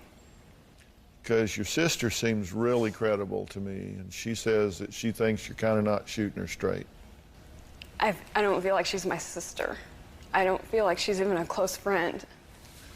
Well, I can't talk to you about my job because I'm not judgmental of you. I am not. Mom and Dad maybe because you're their daughter, but I am not. And do you think I don't tell you more things than I do them? Do you think, what did you ask her? I tell her more things than I tell my parents. I'm closer to her than I am my parents. Do you guys want a closer relationship with her? I do. I love Abby. Do you? Love Abby very much. We've always wanted a closer relationship. We can never get close to her because of all the things she always did. I think you're less than forthcoming. I think you do it because you feel the sting of judgment, and it's just easier to say what they might want to hear and get out of the situation. I think you probably lie by omission. I think you kind of tell half-truths. I think you kind of avoid involvement in the situation, and that creates barriers between everybody. I'm not sure that I have trouble understanding why you do that, because I think you feel coldness and judgment from this side over here, and that's a problem. And Well, you're not right in that either. Well, but that's what she feels, is what I'm telling you. And That's if what she feels it, then it's a concern. But that's the point. There is no reality, only perception. And if that's her perception, right, then you've got to hear that. You can be right or you can be happy. You know, the biggest fear that I have, lying is bad, but it's to get a phone call in the middle of the night saying, Abby's dead. There's a gap here. Your daughter has told us, and correct me if I'm misstating this, you don't want to strip. It is hard for you to go there every day. You don't want to do it. They just kind of put you in the car, you say, and you go up there and you do what you have to do. And it's just like grit your teeth and get through it because it's what you think you have to do to live, to get by. She wouldn't have to do that if she didn't have to support her boyfriend and herself. She could very well live on her own and have a normal job and not have to do what she's doing to make as much money as when I met him, she has to support I two was of making you. so much money. He didn't have to work. I didn't want him to work. We went out and we did things all the time. You know what everybody's reacting to is that you're selling yourself way short. You're selling yourself way short. That when you say, I don't want him working, I was making a lot of money, you buy him things, you support him, you take care of him, and he lets you. And that's not good, and that's not healthy. And there is a problem with self-worth there. There's a problem with self-esteem there. The fact that you're smoking dope probably daily, True? Pretty much. Yeah, pretty much. That's not good. You're medicating yourself for stress with that instead of dealing with it. And what I'm going to offer to do is set up for this family to do some very important counseling to take down the barriers, take down the fear of judgment, take down the perceptions, the misperceptions, and see if we can bring everybody together and work out a plan. All right? All right, next we're going to talk to parents who say their sons' lies have them near bankruptcy. We'll be right back.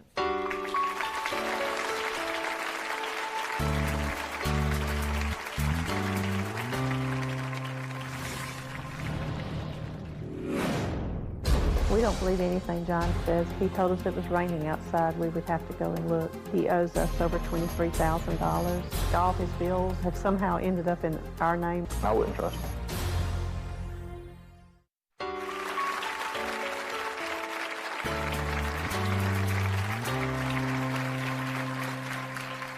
Today we're talking about people that just don't seem to be able to get the facts right, to tell the story straight, to put it out there the way it really is. My next guest says her 28-year-old son, John, has been lying to her face for 10 years. Now, Mom says he lied about grades, college, jobs, money, and more money. Because of his lies, this family is facing financial ruin. Take a look. My 28-year-old son, John, is a chronic liar. John will look me straight in the eye and lie. John has been a liar since he was in high school. John's always trying to impress people. We've sent John for professional help, and they did test on him. The conclusion was that he would be a good actor or lawyer. I don't know if he's a professional con artist. He worked for my brother in the plumbing business. He ended up getting fired because of all his lies. John says he has a secretary at work. Don't believe that. I just try to beef myself up a little bit. He lies about the girls he dates. His house was foreclosed on. He caused Philip's truck to almost be repossessed. Just all these lies. He took out that $7,000 that we didn't know about. John told us he had enrolled in college at night. Another lie. We don't believe anything John says. If he told us it was raining outside, we would have to go and look. I don't want to not trust me. I wouldn't trust me. I lie about big things, mainly money. We have reached a financial crisis. All his bills have somehow ended up in our name. I borrowed $2,000 from my parents, and I haven't paid them back yet. American Express, $2,000, $500 or $600 in overdraft fees. Power bill, $118. Another loan, $2,000 in collection right now. I am an emotional wreck. People are calling us and threatening us for the money, and we literally do not have it to give. I keep getting myself deeper and deeper in the hole, and they bail me out. He owes us over $23,000. There's no way he can pay us back. We're considering bankruptcy. As far as retirement not being an option for my parents, I'd blame John for that. It pisses me off. He's a grown man. I do not understand where this money's going. We have questioned him about drugs. Maybe there's a baby. I have seen pictures of a kid. He claims it was a friend's kid. John's behavior does make me feel like I failed as a mom. I have a fear that he's going to lie to the wrong person sometimes. Somebody's going to take it out on him. I'm at my wit's end. We should have him arrested. Are you a liar? Yeah.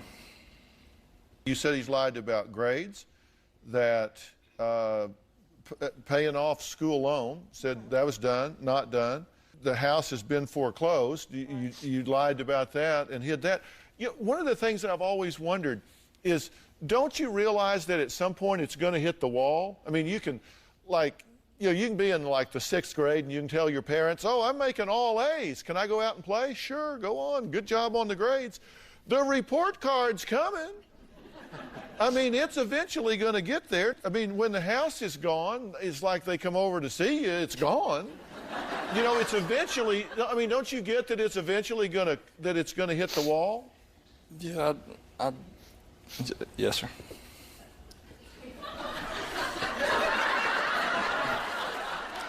Well, if he's a liar, he does it quick. I guess he says yes when it ought to be no and no when it ought to be yes. There are lies that they don't know about yet, right? Yeah, yes. We're going to find out what those are when we come back.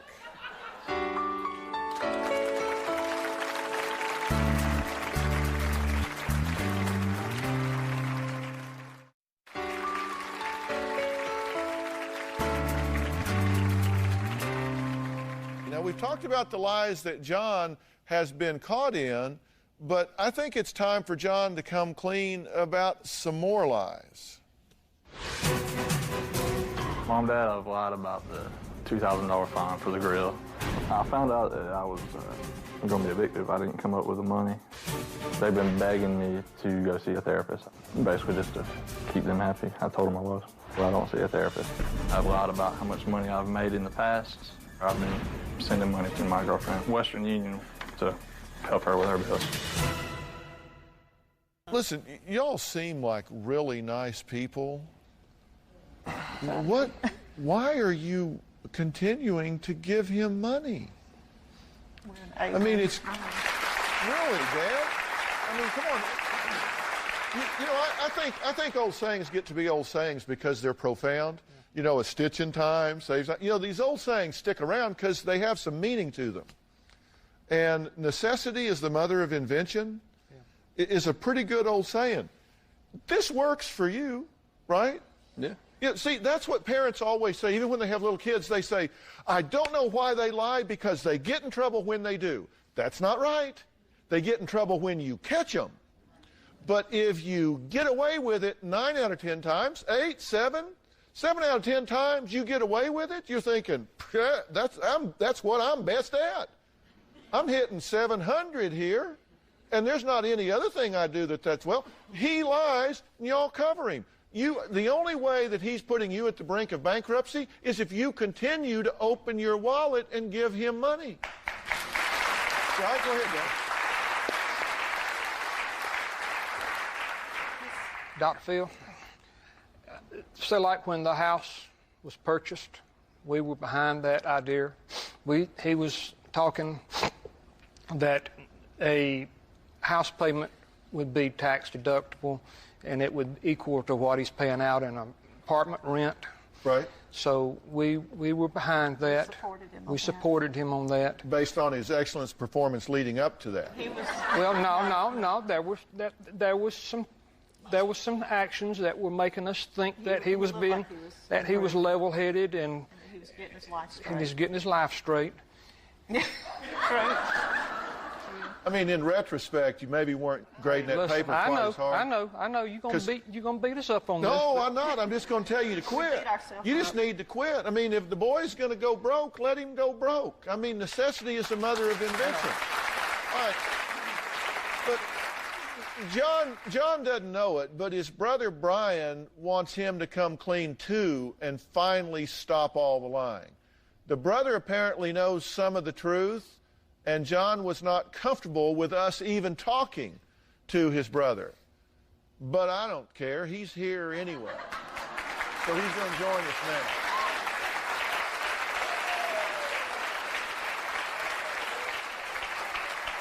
Brian, how you doing? Good. Have a seat. Thank you. So what do you have to say? Well, first of all, I think it's crap, everything. I've loaned him money before, and I've never gotten it back. And the fact that he would put them in this situation is crap. I mean, that's about as low as you can get. You want it to stop? I want them to cut him off. I want him to be a man and take care of his own problems. What do you say? He's right. I agree with him 100%. I mean, I'm a horrible person, okay? I admit it. I knew you were going to come on TV and bash me. I knew that. I'm not bashing you. I mean, everybody's against me. I already knew that. All right, I'm expected to come on here and do that. So I'm just going to agree with you. I am a horrible person. That's what we're afraid of, Dr. Phil. He's just going to say what you want to hear. Yeah, the problem is you don't know what I want to hear. You said, okay, so you think I'm a horrible person. That's the problem. I know a lot about you. You're not a horrible person. You're just making horrible choices. If you really will just step up and be the person that you are inside and can be, then you don't have to listen to all of this. Do you expect people that you lie to and deceive to tell you it's okay? No. You don't expect that. Of course you don't. And you don't like this about yourself any better than anybody else does. True? True. I mean, because here's the thing. When people lie and they embellish, it's because they think their life is so boring, so inadequate, so inferior that it's just not good enough. So you have to fantasize and embellish in order to cope with your life. You're a smart guy, you're healthy, you're young. There's any number of things that you can do that you can truly be proud of. And that's all you guys want, right, is for him to stand up, be proud of who he is, and do what he needs to do. And just be truthful. So what does it take to do what I'm saying? What's it take to actually stop one way of living and go another direction? I'm going to put some verbs in those sentences when we come back.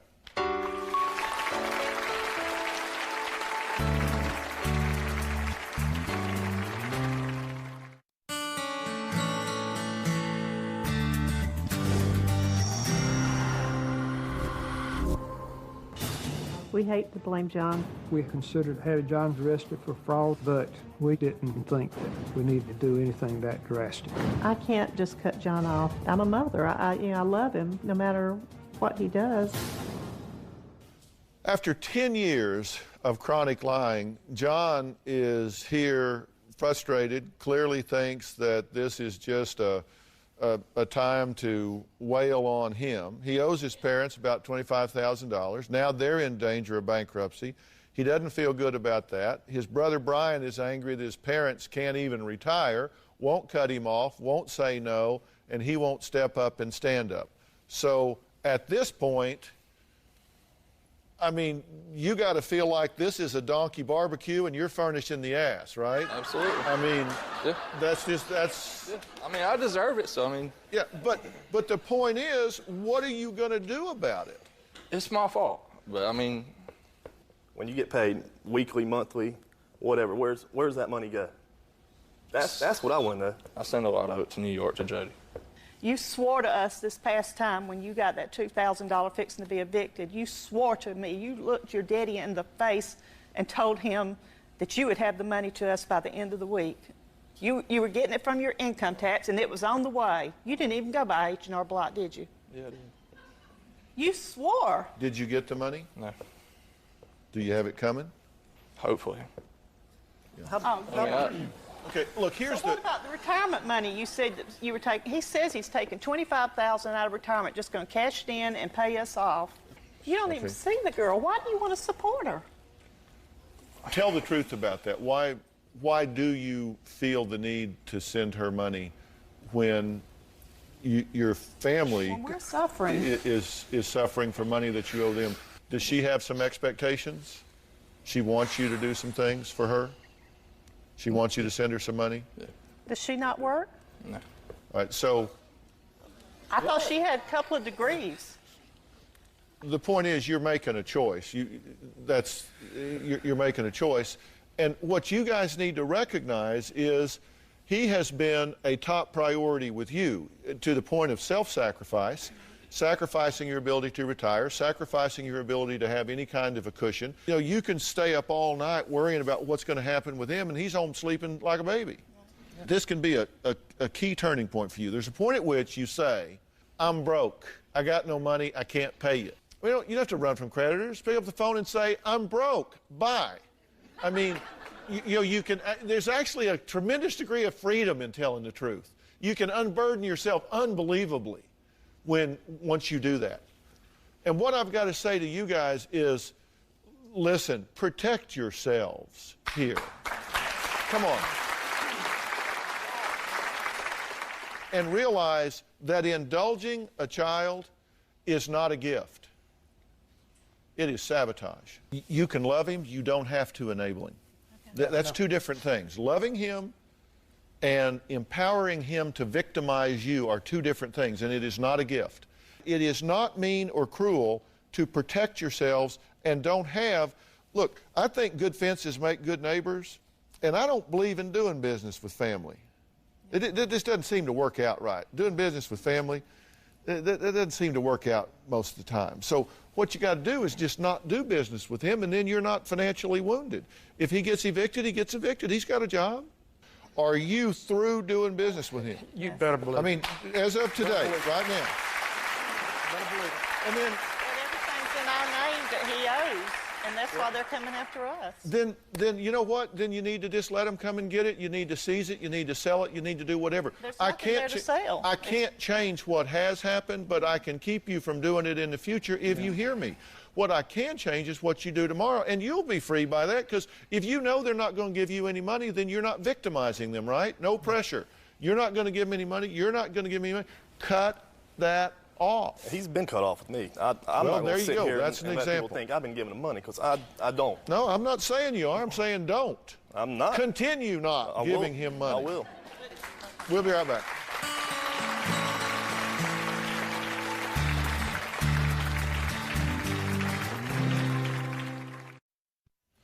One thing I know for sure is if somebody is changing reality, they're revisionist historians, it's because they're not happy with what really is. And so you got to ask yourself why that's the case.